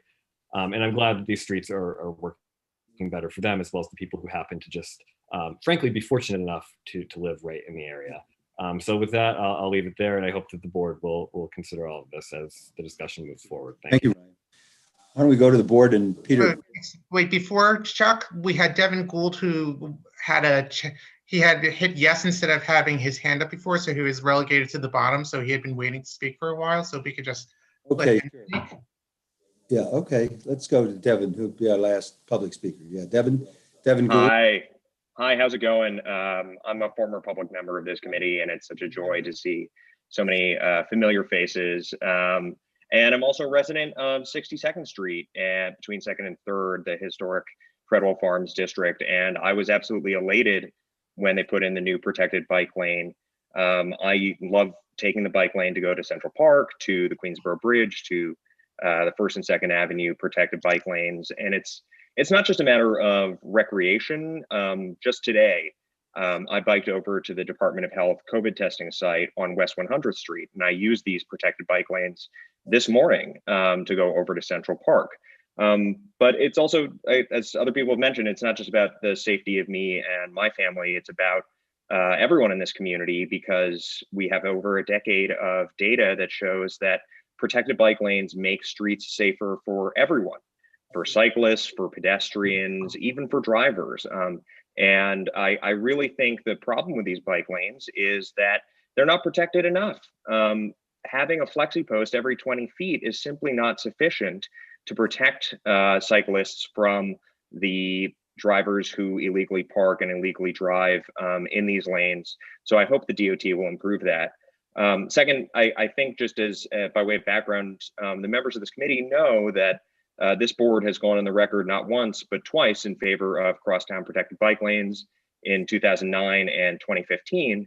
So I really do hope you'll work constructively to implement the comprehensive bike network that the DOT has been legally mandated to implement under Intro 1557, which both of our council members voted for, right? Both of our council members voted to add 250 miles of protected bike lanes, to build a comprehensive bike network. And so I really would strongly support having this committee work with the DOT to make these bike lanes permanent, make them truly protected.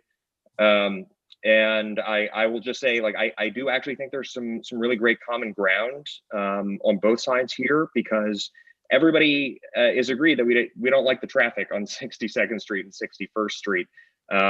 I, in particular, have always disliked the illegal truck traffic. It's why 7 years ago, I got this board to pass a resolution asking the DOT to deal with the illegal truck traffic on 62nd Street and to put in a concrete neck down on 62nd Street on the southeast corner at 3rd Avenue, which they so far have dismissed and rejected. But I mean, that would be a really great step forward to have the DOT come back to us with a real proposal to make these bike lanes permanent, protect them better, come back to us with data and a real plan to deal with the really terrible traffic and rush hour traffic and illegal truck traffic, and also implement this board's resolution for a neck down at 62nd Street and 3rd Avenue.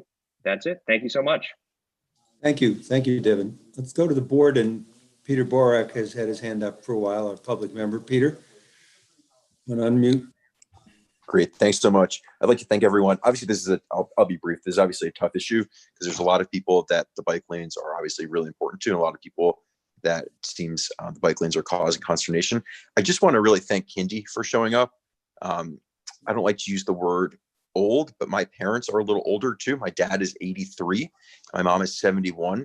And they live on 77th Street and 3rd Avenue, and they now bought bikes. And I spent this weekend teaching them how to ride, teaching my dad how to ride on the cross on the 77th Street as a protected bike lane, because they can't really do anything now during the pandemic. They don't leave their house. And so the only exercise that they really have is to now ride their bikes. And so it's obviously not great. 77th Street's not ideal for a bike lane because it has the hospital. Maybe 61st Street is not the best place, but the committee has voted many times, twice, and we've talked about this a lot, how the protected bike lanes are important, especially going across town. And I think for our senior citizens, it's more important than ever. So I'm in support of this. And I do recognize that this does cause legitimate issues for folks, but this really is a safety issue, and our seniors really need exercise, especially now more than ever, when there's really not much to do. So thank you very much. Thank you, Peter. Rita Popper I think is next. Rita, what on you? Hi, Happy New Year. I saw something today. It's the second time I've seen it. I don't know what it's called. It is a unicycle without a seat. It is just one wheel and people stand, and it's motorized, and it went faster on the sidewalk than the traffic was going on 2nd Avenue. So we have motorized skateboards, motorized scooters, and now, for the lack of a better word, motorized unicycles. As somebody who's walking on the street and using walking as an exercise, these 3 apparatuses go faster than the traffic goes. And I was wondering, isn't it time to have some kind of, I don't know, advertising or something that those kind of motorized things perhaps belong in the bike lane and not on a sidewalk? We have the cafes on the sidewalk. I mean, this was going really fast. So I'm just, I think it's time to also protect some of the pedestrians. That's it. Thank you, Rita. We'll take a look at that. I haven't seen those, but we should look into that. Thank you. Interesting, very interesting. Thank you. Okay, Rebecca Dangor is next. Rebecca? Hi, I actually have a question for Colleen. Have you guys been in touch with the dialysis center about the problem? And if not, could we maybe arrange for that to happen? So we have been in touch with the dialysis center, and we continue having dialogue with them about the issue. And we are trying to come up with a solution for them. Okay, great. Mm-hmm. Anything else? Thank you, Rebecca. Philly Freeland. Philly? Hi, everybody. I just want to first thank everyone from the community on both sides who have come out to speak. I think it's been a really productive and insightful conversation. I want to make a handful of points on this topic. One is there have been comments about obstructions in the bike lane and also cyclists who don't use the bike lane. And I think this should open up a larger, longer term conversation about how people are not going to use bike lanes when there are things in the way. If there are things parked in the way, if there are restaurants that take up the entire bike lane, you're going to see people, for their own safety's sake, use a sidewalk or maybe go the wrong way sometimes. So I just want us to be mindful of that. I will say it's interesting, a lot of the voices that have spoken tonight have talked about 62nd Street. I don't know that we've had a speaker yet from 61st Street say they don't like these bike lanes. I think that's a really important observation because Paul Crickler spoke earlier about his son coming over from Roosevelt Island to Central Park and taking 61st Street. And the question I had is, well, how is his son going to get back safely home?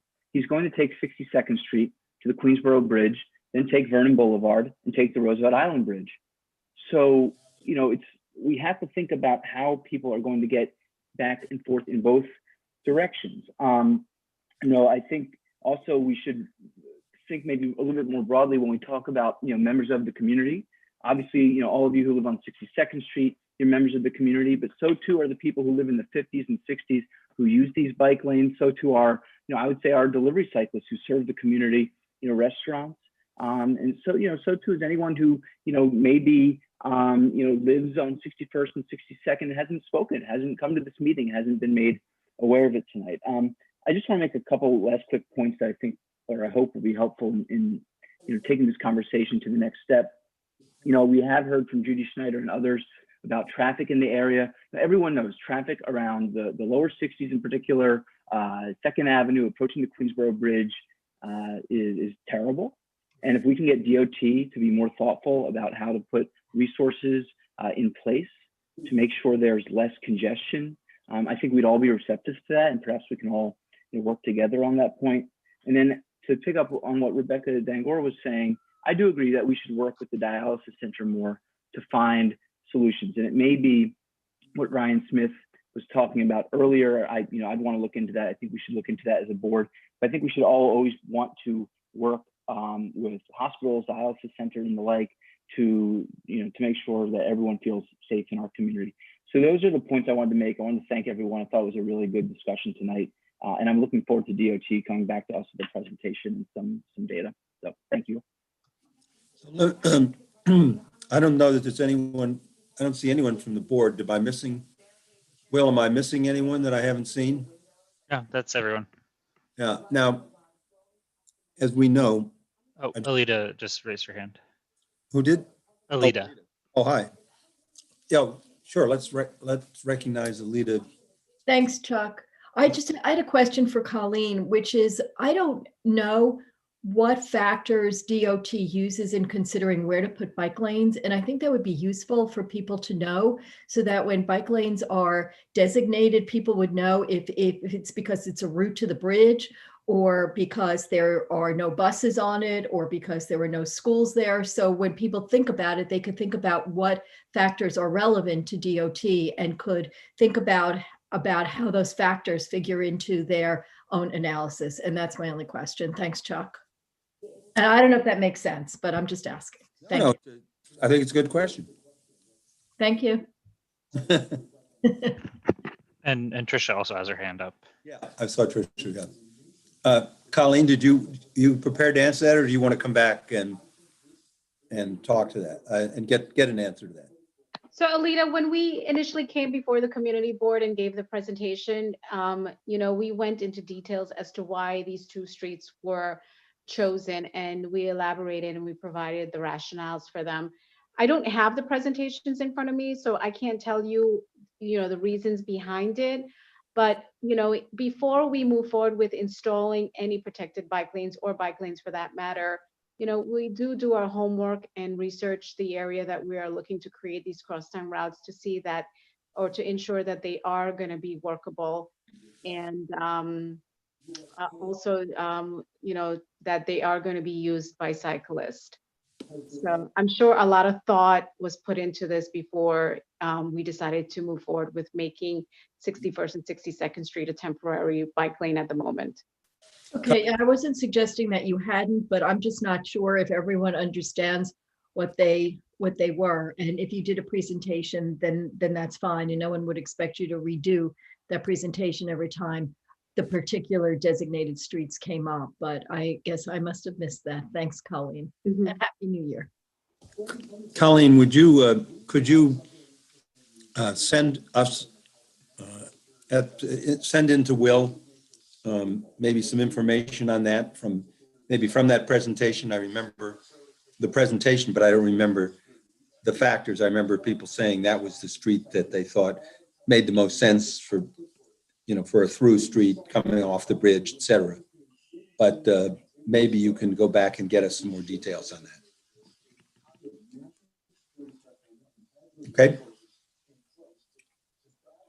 Or I'll get them. No, sure. No, I'm happy to do that. I can do that. Okay. Trisha Shimamura.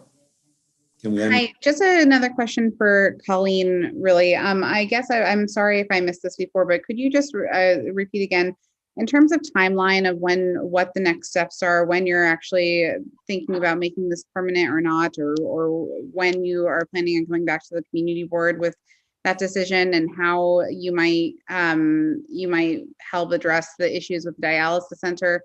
Could you give us a timeline on when that should be? I guess I'm feeling particularly because I think I've heard our neighbors come out about this, I think 3 times at this point. And I would just love to see when that timeline is. And then also if you could speak a little bit to I guess I'm trying to, I would assume that there is some way to address and help with the dialysis center, but I'm also wondering if you could just speak a little bit to any other ways to address the gentleman who's come to us many times before with his kids, who's trying to unload his kids from his car. Are there other ways that DOT can help assist with these folks who are trying to live on that street too and coexist with bikes and cars and everything else? So Trisha, I haven't given a timeline yet as to when we're going to come back to the community board to give a presentation on the bike lane. I know that when we implemented this, it takes at least a year for us to study the bike lanes before we come before the community board to give a full presentation about our next steps. And it hasn't been a year yet, but I can find out what the plans are in terms of coming back to the community board. We will continue to work with the dialysis center. We understand, the constraints with, the patients being dropped off and with the cars pulling into the bike lane to access the curb to pick up and drop off patients. We'll continue to work with the individual who's having or experiencing issues with or safety concerns with dropping off, his children. I mean, the only thing that I can think of is that, as you're, pulling up or utilizing the curb, now that there's a bike lane there, it's just another step that you have to take with, being very cautious. Okay, I guess I feel like I've said this before at previous meetings, but I feel like I appreciate the neighbors that have come out, and particularly those who live on the street. And I wish that we, as a community board, would pass something or would take some additional action in order to reflect their immediate concerns, particularly with the dialysis center. And I wish that we would make some sort of movement and take some sort of action before the year is up. Sure. Yeah, I think Tricia, we're getting close to the year when the bike lanes, the temporary lanes. So I think got to be getting ready to come back reasonably soon. Mm-hmm. But Colleen will come back and get us. I will come back and I will let the board know. That's correct, Chuck. Thank you. Thank you, Colleen. Valerie Mason. Valerie, can we unmute Valerie? Thanks, everybody. I guess I have more questions for Colleen too. I mean, I understood. I understood that this was an ongoing temporary situation, but as everyone has been saying, everybody has their view. However, during this temporary period, what kind of evaluation are you doing? Because I would suspect that the presentation that you're going to make to us needs to address a lot of the issues that are being raised by both the advocates for the lane and the detractors of the lane, i.e., when you come before us, you need to be able to tell us, how many, is it really being used? What are the disadvantages that are going to be permanent disadvantages for that street? And if you do have any crash data, that would also be a very important thing to me in terms of, what's been happening during the temporary period. So I don't get any impression that there's any kind of monitoring going on there, except for whether somebody tells you this is great, or you hear from the dialysis center that it's not going well, or you hear from another resident that it's not going well. I mean, what kind of independent observations is the DOT making during this temporary period that's going to be persuasive or helpful to us in making our decision when the temporary period ends as to whether this should be permanent or not? That's a really good question, Valerie. And what we do look at, we do look at the crash stats, if there are any, whether the implementation of the bike lane has contributed to a decline or if it has increased in that area. That is data that we survey and we monitor, and we put and we compile it in the report that we will present to the community board. We also will take a look at the traffic congestion, as what Julia had mentioned, on 61st and 62nd Street, to see whether this has really contributed to the traffic, the additional traffic, and whether it's in the AM or the PM rush hours. And there is more to the analysis that we will share with the community board. And to be honest with you, I can't give you much information because I don't know yet what's being compiled that we will come and present to the board. Well, I guess if I can just follow up, Chuck, one of the things, I mean, do we have to wait a whole year to find out what you've been evaluating? I mean, can't you come, 6 months in and tell us what you have looked at, and maybe even the community would have some data, or 6 months in, or whatever it is, to help make. I can find out, and I can get back to the board in terms of what we are looking at. Okay. And what we plan to present to the community board. I can get some information about that, and I can share that before we come to the community board. Or if you have like any suggestions that we can look at as well, that will be very helpful, as what you mentioned. Okay. Yeah. Thanks. You're welcome. Thank you. Thanks, Valerie. Craig, I don't know, did you want to say something? My co-chair, Craig, I thought you had before. I was just gonna wait, but I'm happy to Yeah. to just give a few thoughts now. I just wanted to, I think one of the interesting things that makes this different in a sense is these were temporary bike lanes put in for a specific purpose at a specific time, where it's going to be really hard to use data the same way that we've used it in the past, because at the very onset of the implementation of these lanes, you had the fact that we're in the midst of the pandemic and its impacts on the entire transportation network and the number of cars on the road and the number of bikers. And we know that commuting patterns are very different now. And we know that the ways that bike lanes have been used over the past 9 months is very different than it's been traditionally. So as much as I'm always a data-driven person, I would be a little cautious to rely too much on data and how many people may or may not be using it now, because once the city comes back, it's going to be used in a different way, and certainly probably more so than it is. So I just want to raise that point. A few other things, just as we're looking at moving forward and what to think about as we're looking at addressing this longer term, I always like to talk about the need to figure out how to balance the different aspects of our transportation network and all of the modes of transportation. And in this case, we're obviously talking about the balance between bikes and cars. And I think everyone's aware the city has a legacy of taking a very car-centric approach to the road network.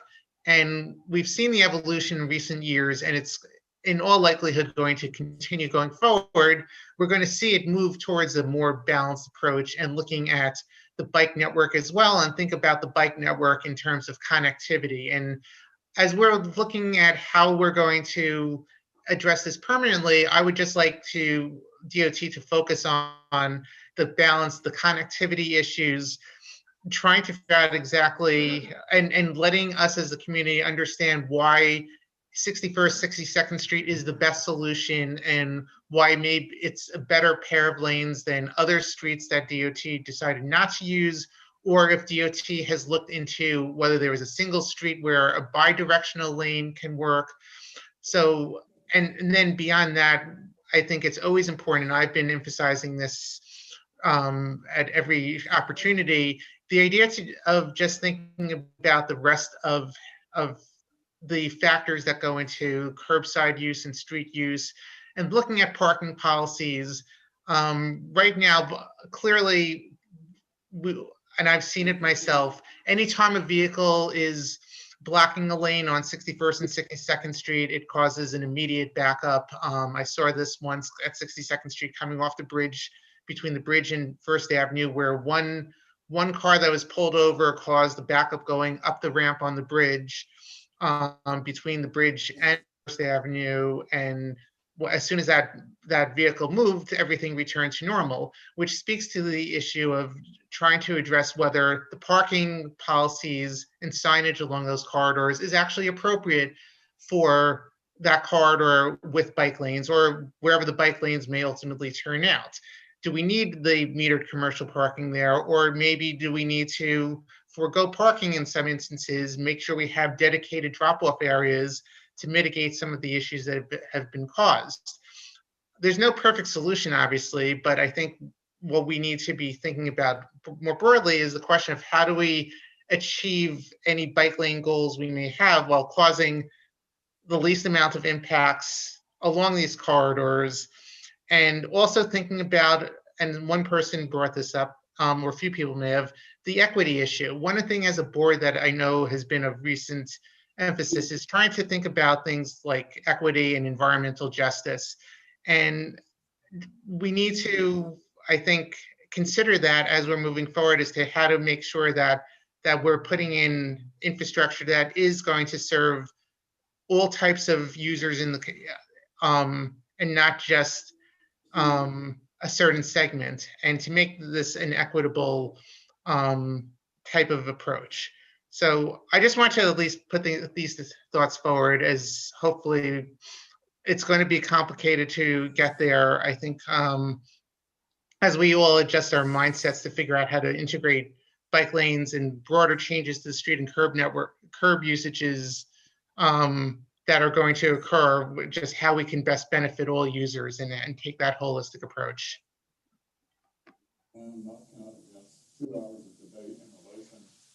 Thank you. Thank you, Craig. I think those are a lot of good points for us to think about as we go forward here. Michelle Birnbaum, I think, is next. Michelle? Yeah, in light of what we've heard tonight and what we've heard in the past 3 meetings, while some may think it's premature, I would still like to make a resolution and then speak to it if it is seconded. The resolution is to ask that the bike lanes on 61st and 62nd Street do not become permanent. I'd like to address my reasons, if someone will second that and give me an opportunity to speak. I see Marco's thumb is up. I assume that's a second. Okay, Marco is seconded. Okay, go ahead, Michelle. Okay.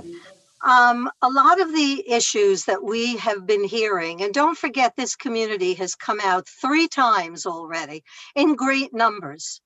And a lot of the issues that we're hearing are really not solvable. For example, if a bike lane is supposed to be continuous, and the big problem and the big complaints of riders are that the bike lane is interrupted, then that means that if you have to interrupt the bike lane for the dialysis center to accommodate their needs, for the residents who live on the block to accommodate their needs, once you have to interrupt the bike lane, it's no longer the continuous bike lane that you're asking for. Now, the people who live on the block are the ones who are the most impacted. It's very nice to say that this is an accommodation for people all over the city. However, they don't live on the street, so that when they use the bike lane, they're using it occasionally. And even if they're riding through it, it takes however many minutes to ride from one end of the bike lane to the other, across the park. But the people who live there are facing this every minute of every day. And if you live in a building to which there is no access, or limited access, or dangerous access, or if you have a medical facility that is facing that is very, very disrupted for a good part of the day. Whereas the people who want to drive, who have or who need to go cross town, however often they need to, that's not an interruption for a good part of the day. That's maybe an inconvenience for them at the time they need to use the bike lane. So to me, we're going back and forth here. It is not even clear to me what numbers the DOT are looking for that will even tell them that this is sufficiently used. It has not been addressed that in the winter months are coming. If there's snow, the plows will push the snow into the bike lane. If they avoid pushing the snow in the bike lane, then the snow is on the perimeter of the bike lane, thus further narrowing the street. So, you know, they don't have the stats. We don't really know what numbers they're looking for. The community has, the people who live on the block, I don't mean somebody who lives on 78th Street and occasionally needs to go across town. I don't mean that. We're told that it's an emergency through street, there are school buses there are emergency vehicles, it's access to the drive, it's a to and from. You know, what is it that we're working for here? How much more information are we actually going to get that would serve to mediate, to improve the conditions of the people who actually live there? They're the ones with the vested interest. They invest their daily programs, their daily activities, their financials, everything is invested on that block. So to say that it's more important to accommodate those who might occasionally want to go through the park, you know, I'm not sure about that. To the gentleman who thinks this is a good idea for his 80-plus-year-old parents to start biking, I would suggest an interior stationary bike, just a cautionary tale. It's very dangerous to ride on bikes in New York City, and you better well be a very good and astute bike rider, not just a haphazard bike rider. So, you know, that's my suggestion, and I really think we should vote on it. That does not preclude, you know, Colleen, the whole DOT coming back to us with their proposal. Hopefully you will have the answers to all of these questions, and that's why I think the whereases and the way I phrased the resolution was specifically to say, in accordance with the information that we have now, and whereas we have heard extensively from the community, whereas the difficulties, et cetera, et cetera, et cetera, we can write that up. It does not preclude any change of mind after the presentation is made, should there actually be remediation of any of these issues. So I would hope the committee would support that. Thank you. Thank you, Michelle. Felice Farber is next, I believe. Felice? Hi, I think Craig made a lot of really important points, and I would just, when DOT comes back to the board, I would hope that you can talk about evaluations of other cross streets that may have been considered, and what the pros and cons of putting the protected bike lane going cross town on other nearby streets for the board's evaluation, and why those were considered or not considered. Thank you, Felice. Billy Freeland. I think it is premature to pass this resolution or vote on it. I think we need to see the data from DOT. You know, Michelle, whom I have a lot of respect for, I have to disagree with a little bit here. I think there's been some erasure of people who spoke in favor of these bike lanes and people who live on 62nd Street. We heard, I think, from, I'm just looking at my notes here.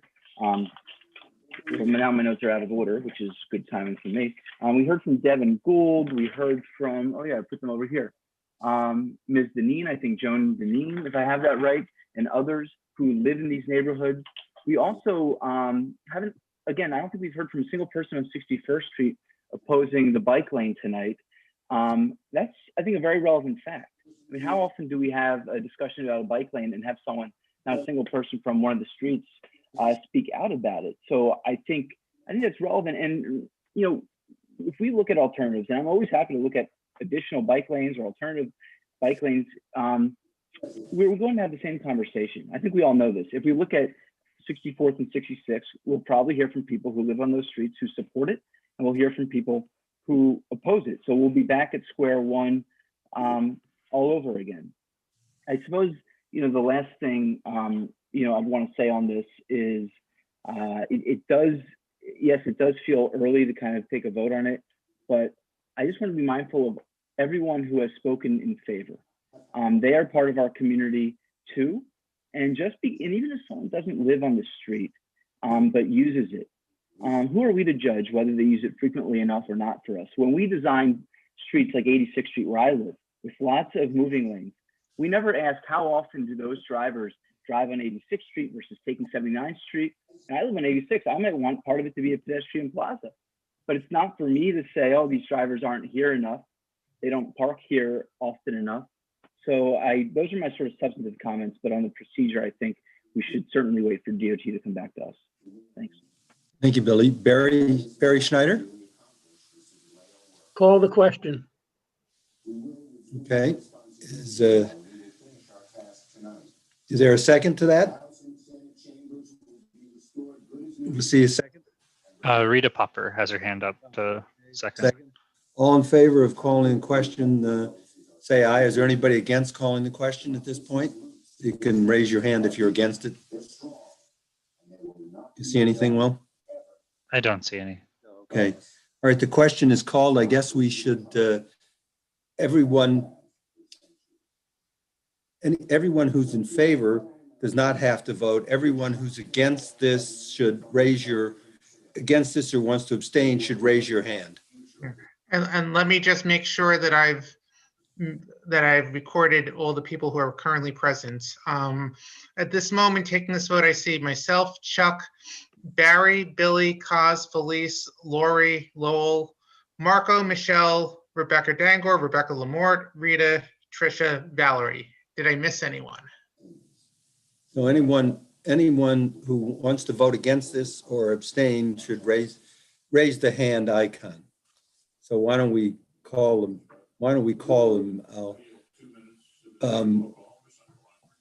Okay, and this is a disapproval, just to. No, these are people who disapprove of the motion on the floor. Yes. The motion on the floor is a yes means you do not want the bike lanes to be made permanent. You're ruling out the bike lanes on 60. If you're raising your hands, you do not support that resolution. Yes. So 1, 2, 3, 4, 5, 6, 7, 8, 9, 10. But do we need to go to everyone to get their vote specifically? I thought we need to. Yeah, we still should. And this is only for board members right now. Yeah.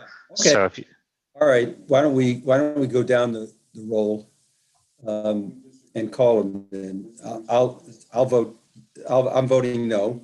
And I'm voting no as well. Then Billy? I'm voting no. Okay, Tricia? And I'm abstaining. Abstaining, okay. Kaz Spagnoletti? Definitely no. Valerie Mason? No. Lori Boris? No.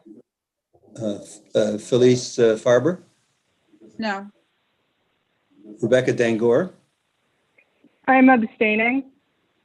Okay, Rita Popper?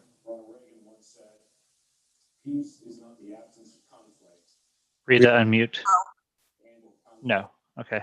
Okay, Lowell Barton? No. Rebecca Lamort? No. Okay, do we have everyone who's voted? The others who didn't raise their hand are voting yes on it. Do you have everything? Do you have everything down there? I believe so, but the no's definitely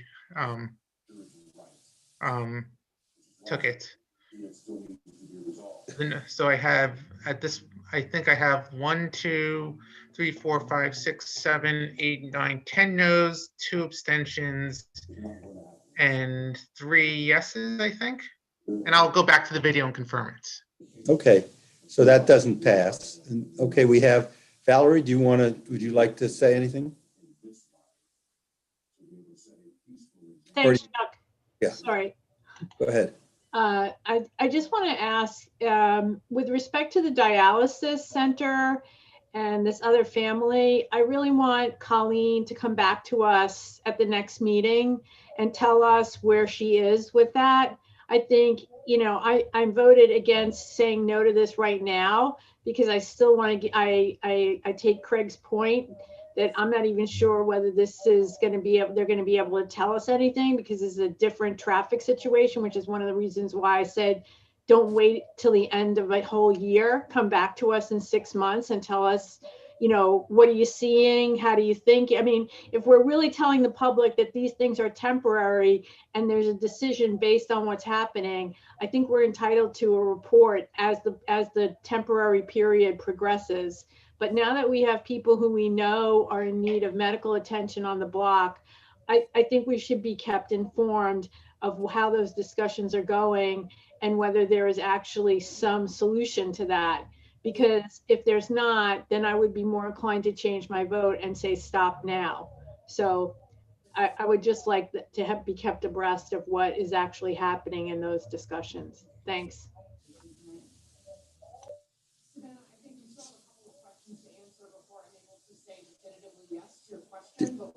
Thank you, Valerie. Does costs? Yeah, I think we should move the agenda. We've spun our wheels long enough. Okay. And Tricia, the last one on this issue, I assume. Just very quickly, because of cause, I completely agree with Valerie on this one. This is what I was saying before about getting somebody to respond to this as soon as possible. Chuck, I know that they're coming on to a year, but I just feel like we're going to be doing this again and again when we have our neighbors coming out on this. I feel like we should be asking DOT to come back and tell us how they are specifically going to respond to those two issues. We can have a better report, a fuller report at the end of that year, but I would like to address this. So I support Valerie's request. Thank you.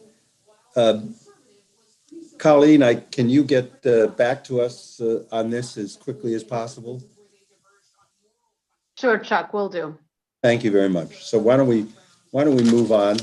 And we appreciate everyone, coming out, and I think we understand the issues, and there are a lot of things to deal with and grapple with, but we'll be doing our best. Our second item is about parking placards, and Craig may want to say some things on this. I think, as we know, this has been an ongoing issue in the city, in our area, downtown, everywhere else. The Bloomberg administration made a big effort to try to reduce placards, and they did do some of that. And I know that slipped over the last number of years, and the de Blasio administration has talked about doing something about it too. There've been some bills, but it's still an ongoing, continuing problem. And it's a serious issue, obviously, in our neighborhood, where parking is at a premium, on-street parking particularly. Craig was very helpful to put some materials up on the website so that people could take a look at them. And I don't know, Craig, if you wanted to make any remarks about this particularly. Sure. And Will, I'm not sure if you want to just post the link in the chat for those who may not have seen it. But as Chuck mentioned, I tried to put together a little read ahead and just a synopsis of how the issue has evolved over the past few years. We most recently took up this issue in September 2018, and then once again in March of 2019, where we had a presentation from the office of Keith Powers, and he was part of a coalition that had introduced a number of bills in the city council. And at that point, the mayor's office had announced some initiatives for parking placard reform that were announced in February. So in this read ahead, I've included that press release from February 2019, an excerpt describing what their program was. And even back then, there were concerns that it wasn't going to do enough, which is why I think the city council was looking to do more. And then ultimately, we supported this series of bills that were proposed. And then ultimately, those bills, plus a number of others related to parking placard reform, were passed towards the end of 2019. So I have all that in here, and there are links included to all the different individual pieces of legislation that were passed, and then a few articles that have just provided a few updates on how things are going, which I think no one will be surprised to hear are not particularly well. There were cuts, partially this was due to COVID, but there were all sorts of cuts announced within DOT, including cuts to enforcement that were scheduled to be part of this whole approach to addressing placards. There was supposed to be a dedicated unit, and that funding was eliminated. And as of July, it had been stated that it wasn't going to be put back in for another 4 years. And then just this week, the New York Post had an article about how much of the parking placard reforms that were promised, including the pay-by-plate parking system, which was the electronic parking placard system that was meant to eliminate the legacy approach to placards, which resulted in many counterfeit placards being out there. That has not gotten underway yet, even though it was supposed to. The mayor's office is saying that it is supposed to get underway later at some point this year, but there's no definitive word as to what's going to happen. So basically, even with all of our efforts and even with the city moving forward, there's been little to no progress really. And now here we are trying to figure out what to do. And I just want to provide one little personal anecdote. And this goes back to an issue that we're still looking to hopefully even address next month. I was recently walking on East 72nd Street between York and the river, which is an area that we've discussed, and we're looking and still working to have hospital for special surgery and Sotheby's come by to talk about the parking issues there. But most of that block is either no parking or commercial parking. And when I was there at 2, 3 o'clock in the afternoon on a weekday, the whole street was basically filled with cars parked there with that had placards. Many of them were generic medical placards. I didn't really have the time to look into it, but I think we've heard issues beyond 72nd Street. We tried to take action on Cherokee Place to address parking placards that were causing emergency vehicles to have problems getting through. We made some changes to the parking regulations, and so far that hasn't really done anything because people with placards are still parking along that street. So it's an endemic issue here, and going along with what I was saying before in terms of rethinking how our curbsides are used, it all goes back to it's a common thread here. We have to think about our entire the usage of our streets in general, and parking placards are a major component of that because of the way that the abuse really impacts everyone and all the different uses that may be more productive than people parking illegally or with placards. Yes, I mean, we have passed we have passed a resolution. Maybe we need another resolution urging not only the mayor, but our council members to do something about reining in placards. I mean, because as we know, there are hundreds, I forget how many there are hundreds of thousands of placards that have been issued all over the city by different agencies. And there's just no centralized control over it. And that's really an issue. Barbara Krieger. Barbara, why don't we unmute Barbara? Yes, I would love to talk about exactly that. 72nd Street is impossible. You cannot walk or you cannot drive up and down. They're double parked. They're parked in the cul-de-sac. It's posted as no parking, doesn't make a difference. There are so many cars. The emergency vehicles cannot go either way. It is dangerous. Thank you, Barbara. I think you're right. It's an ongoing issue and has been for a long time. Thank you. Tricia Shimamura. Do you want to unmute, Tricia? Thank you. I just really want to thank you, Chuck and Craig, for putting this on the agenda. This is something that we talk about all the time, and I always say, let's talk about placard abuse. I'm Craig, the research that you put together, or the compilation of data and articles and the resolution is wildly helpful. And I do think it's time for us to do another resolution on this. I'm really appreciate the work that you did on this. I'm a neighbor of Barbara's. I live on 72nd on 425 East 72nd Street. So I see the mess that is the end of the street and the cul-de-sac there. It's awful. It's frankly, I've stopped walking the baby and biking myself on that street because it's too dangerous. Yes, I think we should do another resolution. I won't put one forward just yet because I know other people, Lori has her hand raised, but I do think that we should be putting pressure on our elected officials and on the mayor to start really cracking down on this. Thank you, Tricia. Lori Boris.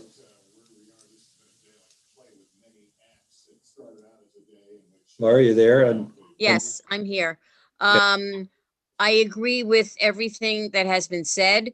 And I just wanted to point out, there was an article in the New York Times, January 5th, I think that was yesterday, which said that the fight over parking in New York is like the Hunger Games.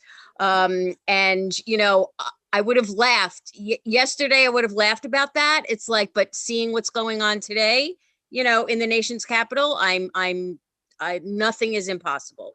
But the point here is that the number of, I mean, we've lost a number of parking spaces between, you know, the restaurants being out in the street and the bike lanes and all, and I support all of that. I want all of that to happen. But the spike in registrations of cars in Manhattan, it rose by 76%.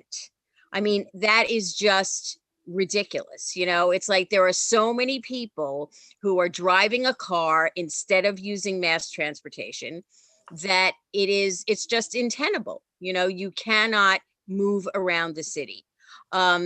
And I've been an outspoken person about this, and full disclosure, I have a car. I also have a legal parking permit, but I don't even drive anymore because you can't get around. You just can't move in the city.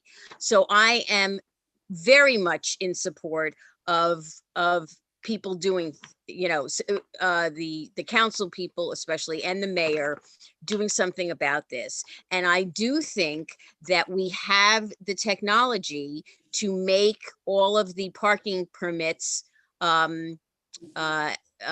readable, you know, by like a QR code. So that would cut down on the fake ones a lot. But I also think that the city needs to get rid of many of the parking passes. You know, doctors don't need them.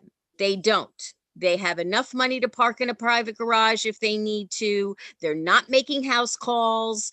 I think that they could take a look at churches, you know, because many people are not, well, anyway, there are lots of places you could look for it. And especially, which is my big bugaboo, the media companies, you know, because I know for a fact that it's the executives who get them because they want to save money on parking.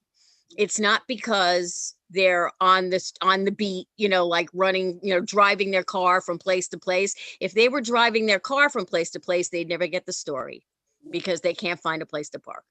Okay, that's enough. I'm not going to say anymore.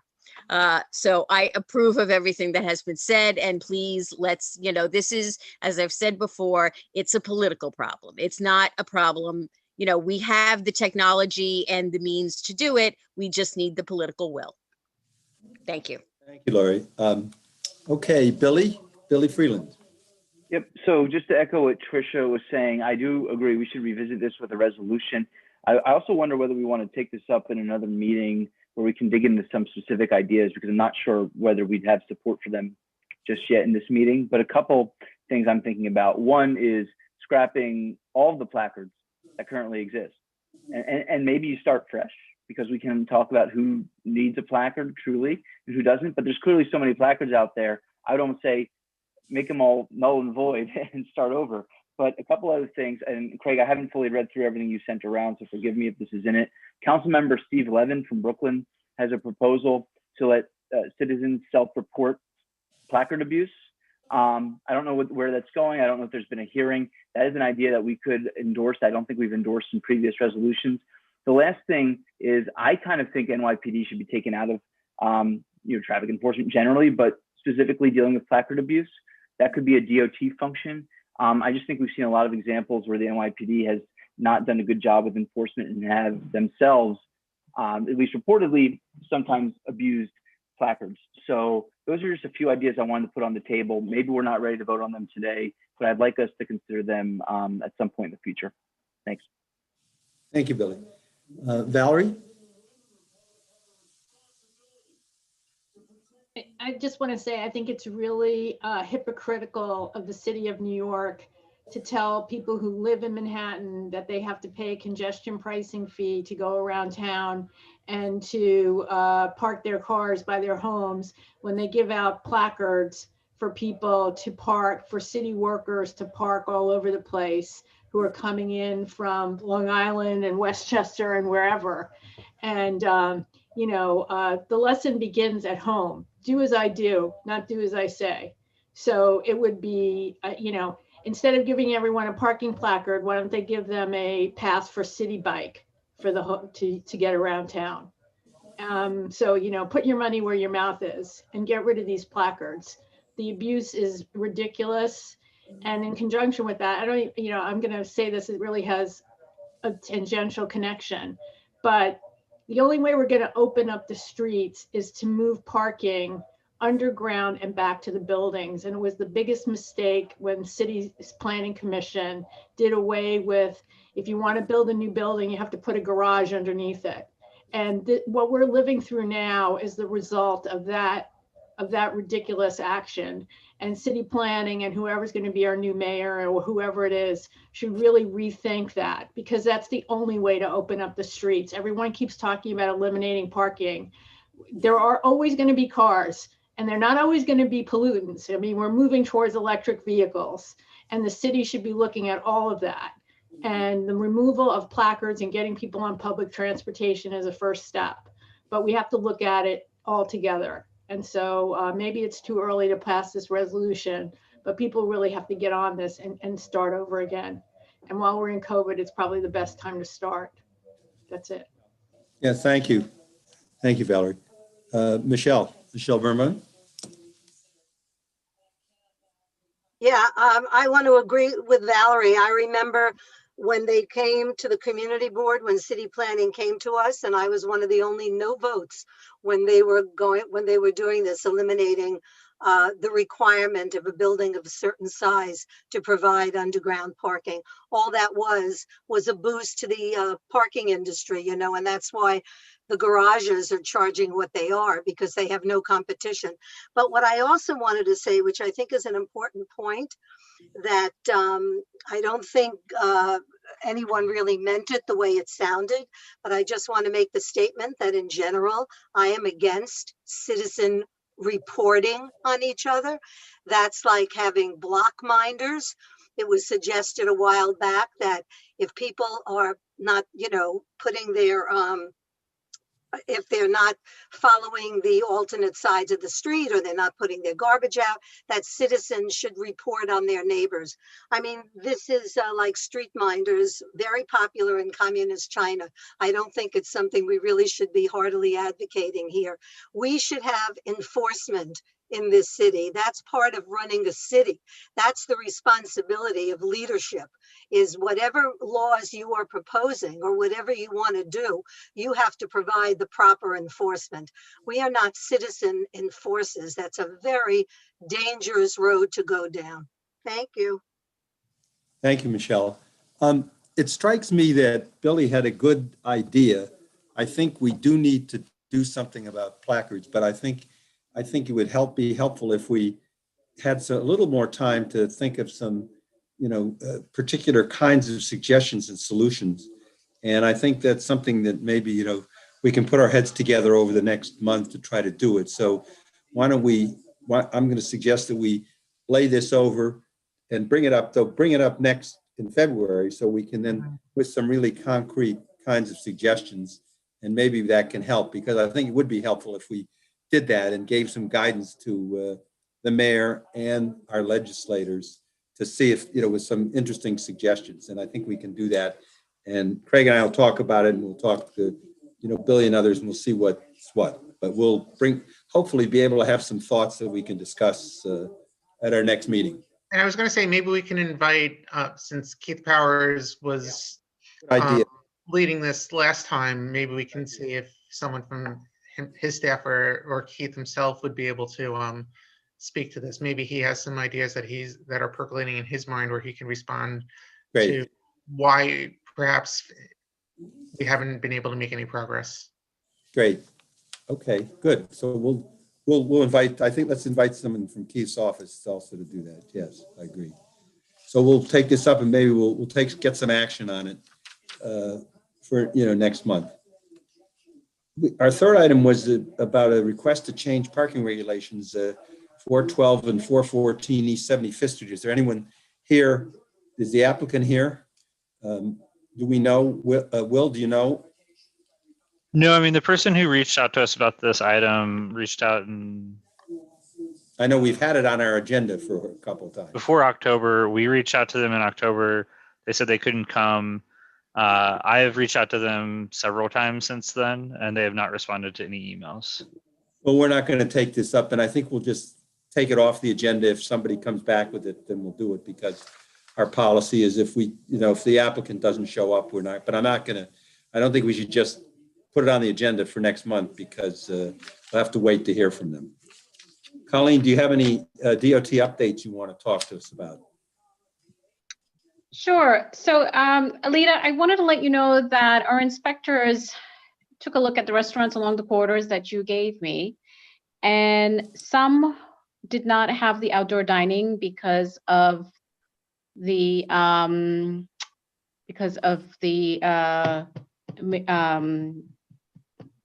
gosh, I'm like brain dead with everything that's been going on today.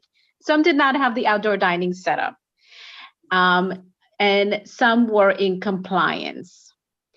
And I think there might have been one or two that was not in compliance because they were not familiar with the new winterized regulations. So what the inspector did was that the inspector provided all of the restaurants along the corridor the new rules and regulations. And they went back out there again, and everything was well, and the sites were in compliance, just to let you know. But I have not had any complaints about the locations. Okay. Anything else, Colleen? I think one of the attendees who attended tonight's meeting inquired about the Central Park Crosstown bike lanes. I wanted to let the community board know that we are working very closely with the Conservancy on a proposal. And once we do have something to share, we will come before the community boards 7 and 8, because both boards had sent us resolutions on this. So I will keep you updated on the next steps. All right. And all of the questions I received about 61st, 62nd Streets, I will get back to the board about that in terms of timeline and working with the dialysis center and the gentleman who has concerns with the pickup and drop off. Okay. Okay. Thank you. You're welcome. Do we have any other business that we want to take up? Costs, Spagnoletti? Yeah, I have a question for Colleen. Okay. About a month ago, there was a restaurant on one of the side streets that was completely built on the sidewalk. There was a DOT inspector there measuring it. I emailed the board office and they said, well, apparently the building will get a lien, but they will not be asked to take it down. So here we have a restaurant with non-compliant built on the sidewalk, 3-foot passage that is going to be there forever because of some silly city law that the building will get the lien, but the structure will still be there. Is that so or not? No, cause the structure is supposed to be in the curb lane, not on the sidewalk. Where is the structure currently? All you've got to do is go up and down the avenues. There's one on 78. There's one right on the corner of 3rd and 81 or something. It's half of it is in the 3/4 of it is on the sidewalk and part of it fully enclosed. And I was walking by there today with people inside. So indoor dining is banned. There's people in there. It's not, this whole city, the whole inspection is absolutely ridiculous. Cos, can you confirm the locations and email it to Will? He'll give it to me.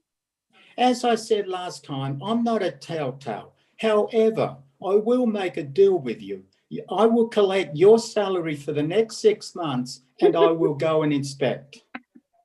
Oh, okay, that's fine. Oh, does that mean I get your salary? I mean, if you want it. All right, so. I mean, it would be helpful if I know the exact location so I can have inspectors go out there. I think that. Yeah, but no, Colleen, there was a DOT inspector there. I spoke to her. But Cos, what's the location? What is the location? 78th and 2nd, just off 2nd. Okay. All right. There was a DOT inspector there doing the measuring completely on the sidewalk, 3 foot. And they mentioned there's a 3-foot, nobody can get through. That was about 2 months ago. So I know, what Cos, but if I don't have the exact location, we have so many DOT employees. I don't know which inspector went out there. If I don't know the exact location of the address, then it's very difficult for me to find out who was out there, to be honest with you. That's why it's important. I mean, I'm not telling you to complain against any restaurant owners out there, but it's helpful if I know if there is a particular restaurant that's not complying with the rules and regulations. Well, have a look at the restaurants on 2nd Avenue, anywhere between 73 and 86. They're all enclosed. Okay. And indoor dining is banned, but they all have people inside. So I'm confused. Yet some of the restaurants get fined for absolutely the very minimal infraction. Mm-hmm. So inspection and fining and everything is so out of balance. It is so uneven. It is so, I know, it's ridiculous. Okay, so this is 2nd Avenue between 73rd and 78th? No, 73 and 85, 86. Anywhere of those restaurants, you'll see they're fully enclosed. At least the indoors, a lot of them have redone their air conditioning, have put in filters, and indoor is safer than the indoors which are being created outdoors.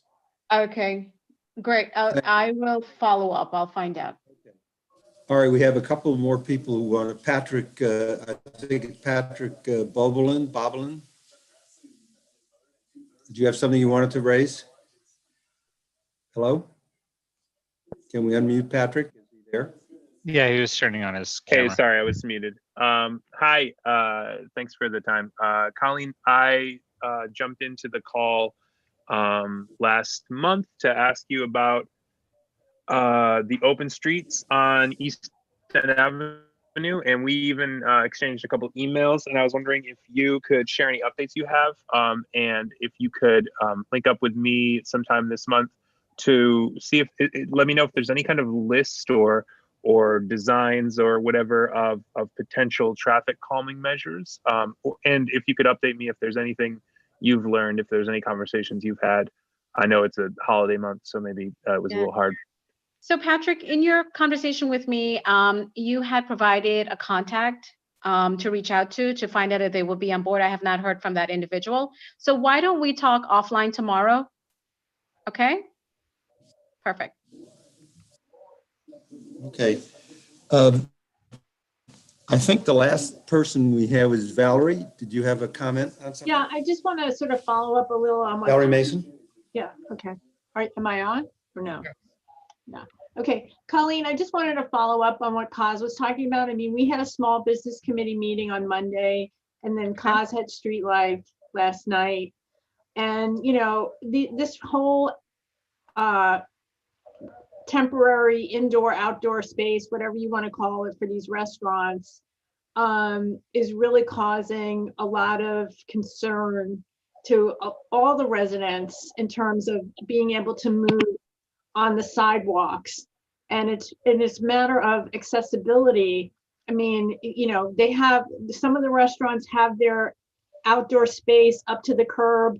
Then they've got seating right outside the restaurant. We're talking about less than 3 feet. I mean, I could walk by one restaurant and have wine off one table with one hand and, you know, whatever the pasta is on the other side, and just keep walking and not even have, you know, whatever.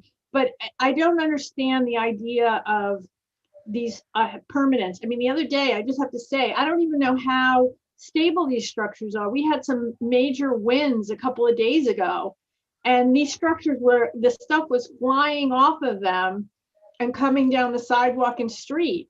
So what is, I mean, you know, we already know that there's not a heck of a lot of people enforcing what these are supposed to be like. I mean, I hearken back to what Kaz is saying. If they're going to take the indoors and put it outside, and it's going to be closed off with no ventilation, it would be a better option to allow them to be inside with HVAC systems that actually work. Can you explain what the city means by these structures can be permanent? Which structures can be permanent? The ones that are on the sidewalk or the ones that are in the parking spaces? To answer your question, Valerie, I don't know yet which structures are going to be permanent. What the structures that are allowed are in the curb lane. What's allowed on the sidewalk is a few tables and chairs, depending on the width of the sidewalk. Now, on the days when it was windy, there was an advisory and an announcement that was sent out to all of the restaurant owners, letting them know that, you know, if they can dismantle their structures, given the fact that it was going to be windy. And a lot of restaurants did comply with that. In terms of guidelines, there are specific guidelines that the restaurants are aware of in terms of the setups that they're supposed to comply with. If these restaurant owners are not complying with it, again, give Will the locations. I'm happy to send inspectors out there. It's not only DOT that's doing the inspections. We have inspectors from other agencies that are helping us, because we have limited staffers and resources to do the full inspection of all of these restaurants in the 5 boroughs. And I cannot stress enough, you know, if there's a restaurant that's out of compliance, please provide the address to Will, and I will have an inspection. I appreciate that. I'm on the cause, no tattles. You know, this whole thing about being my big brother and watching what everybody's doing and telling people, calling the government and telling them that, you know, the person next to me isn't complying with the law is not really something I want to get involved in. But I do want to say, we have these traffic police that are walking around giving parking tickets. Why don't you use them as somebody who can see these structures on the sidewalk? Because I got to tell you, there are permanent structures being put up all along 2nd Avenue on the sidewalk. They're not in the curb lane. And it's not the job of the traffic police to go out there and give summonses, because they're not fully informed about the structures and the guidelines. That's not their job. That's not under their jurisdiction. Can't that be done? I mean, we don't have as many parking spots, so it would be, they're really substituting out, right? They don't have enough, they're not cars being illegally parked because the parking spaces are being used by the restaurant. So it's just really substituting one overseeing for another. I mean, I just think it's a suggestion. I'm sure they can be easily trained to figure out what's compliant and what's not. And they're already walking the sidewalks. Again, it's a different agency. We would be taking away from what they are initially supposed to be doing to go out there and issue summonses to businesses. That's not the function. And I don't think that is something that we would be amendable to doing. Okay. Okay, Marco, you want to say something, Marco? Tamayo? Yeah, can you hear me now? Yes. Yeah, thank you. Colleen, I think one of the most important part, if you want us to help you, the best way is provide to us all the rules and regulations.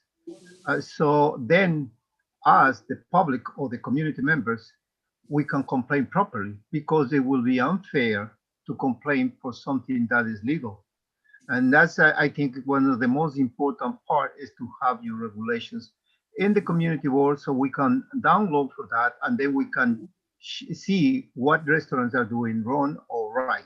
That is my first point. My second point is about the winds on last year, on approximately in 24, more or less. It was the tumble of one Eli's on 3rd Avenue and 80th Street. It was a shock for me, because this structure is not properly installed. So we really need to have from you, what are the regulations? Because without the regulations, we cannot complain. Otherwise, you will have so many complaints, and you will send your agent to do for something that is correct. And we are wasting their time. We are wasting the time that they can use for really problems that exist in the community. So we the regulations are on DOT's website. We share that with the business owners, and as a matter of fact, Will was kind enough to put that in the chat, so that you can. Great. Thank you. Okay. Thank you. Yes, thank you. Okay, thank you. Lori Boris is, I think, our last person seeking recognition. Lori? Hi. Okay. I'm sorry. Thank you. Thank you for allowing me to speak, and I'll just take a couple of minutes. So I did get a parking ticket recently, and I got a notice in the mail, reminding me to pay the ticket in advance, but on time, so that you don't incur penalties. Included in that was this little piece of paper. I don't know if you can see it, but it reads, effective March 22nd, 2020, no additional penalties will be added to any unpaid non-judgment parking tickets or camera violations until further notice. Tickets that were in judgment prior to March 22nd will continue to incur interest. My obvious question is, what incentive is there for people to pay their parking tickets if they're not going to be penalized for not doing it? And I just found that to be ridiculous, and yet another example of how New York City is just based on this whole car culture. It's like, I can't imagine what the reason for this is. It's like, you could say, well, people have lost their jobs, so okay, but then they shouldn't be parking a car in an illegal space. I mean, it's just bizarre. I don't understand why this is happening. So can we look into this? I mean, can we find out why this is established? I don't get it. I'm sorry, is this a question for me? Because I think this should be directed to the Department of Finance regarding your. Yeah, I mean, that's who it comes from. It comes from the Department of Finance. So you need to direct that to them. My agency doesn't deal with parking summons. We could check at that. If I had a guess, I would say that related to the COVID-19 crisis here. That's what. Yeah, I mean, that's what they're saying. That's because of the COVID crisis. But I don't understand why that's preventing them from doing this. We can have Will see what their rationale is, if they can provide one. Okay, thank you. Rebecca Dangor, I see. So Rebecca. I'd like to make a motion to adjourn. I think that's a good idea. You're always thinking ahead. Okay. I think we can approve that motion. And I appreciate everyone coming, and we are adjourned until our next meeting in February. So thank you. We can go back, watch history in the making of some sort. Take care, everybody. Good night, everyone.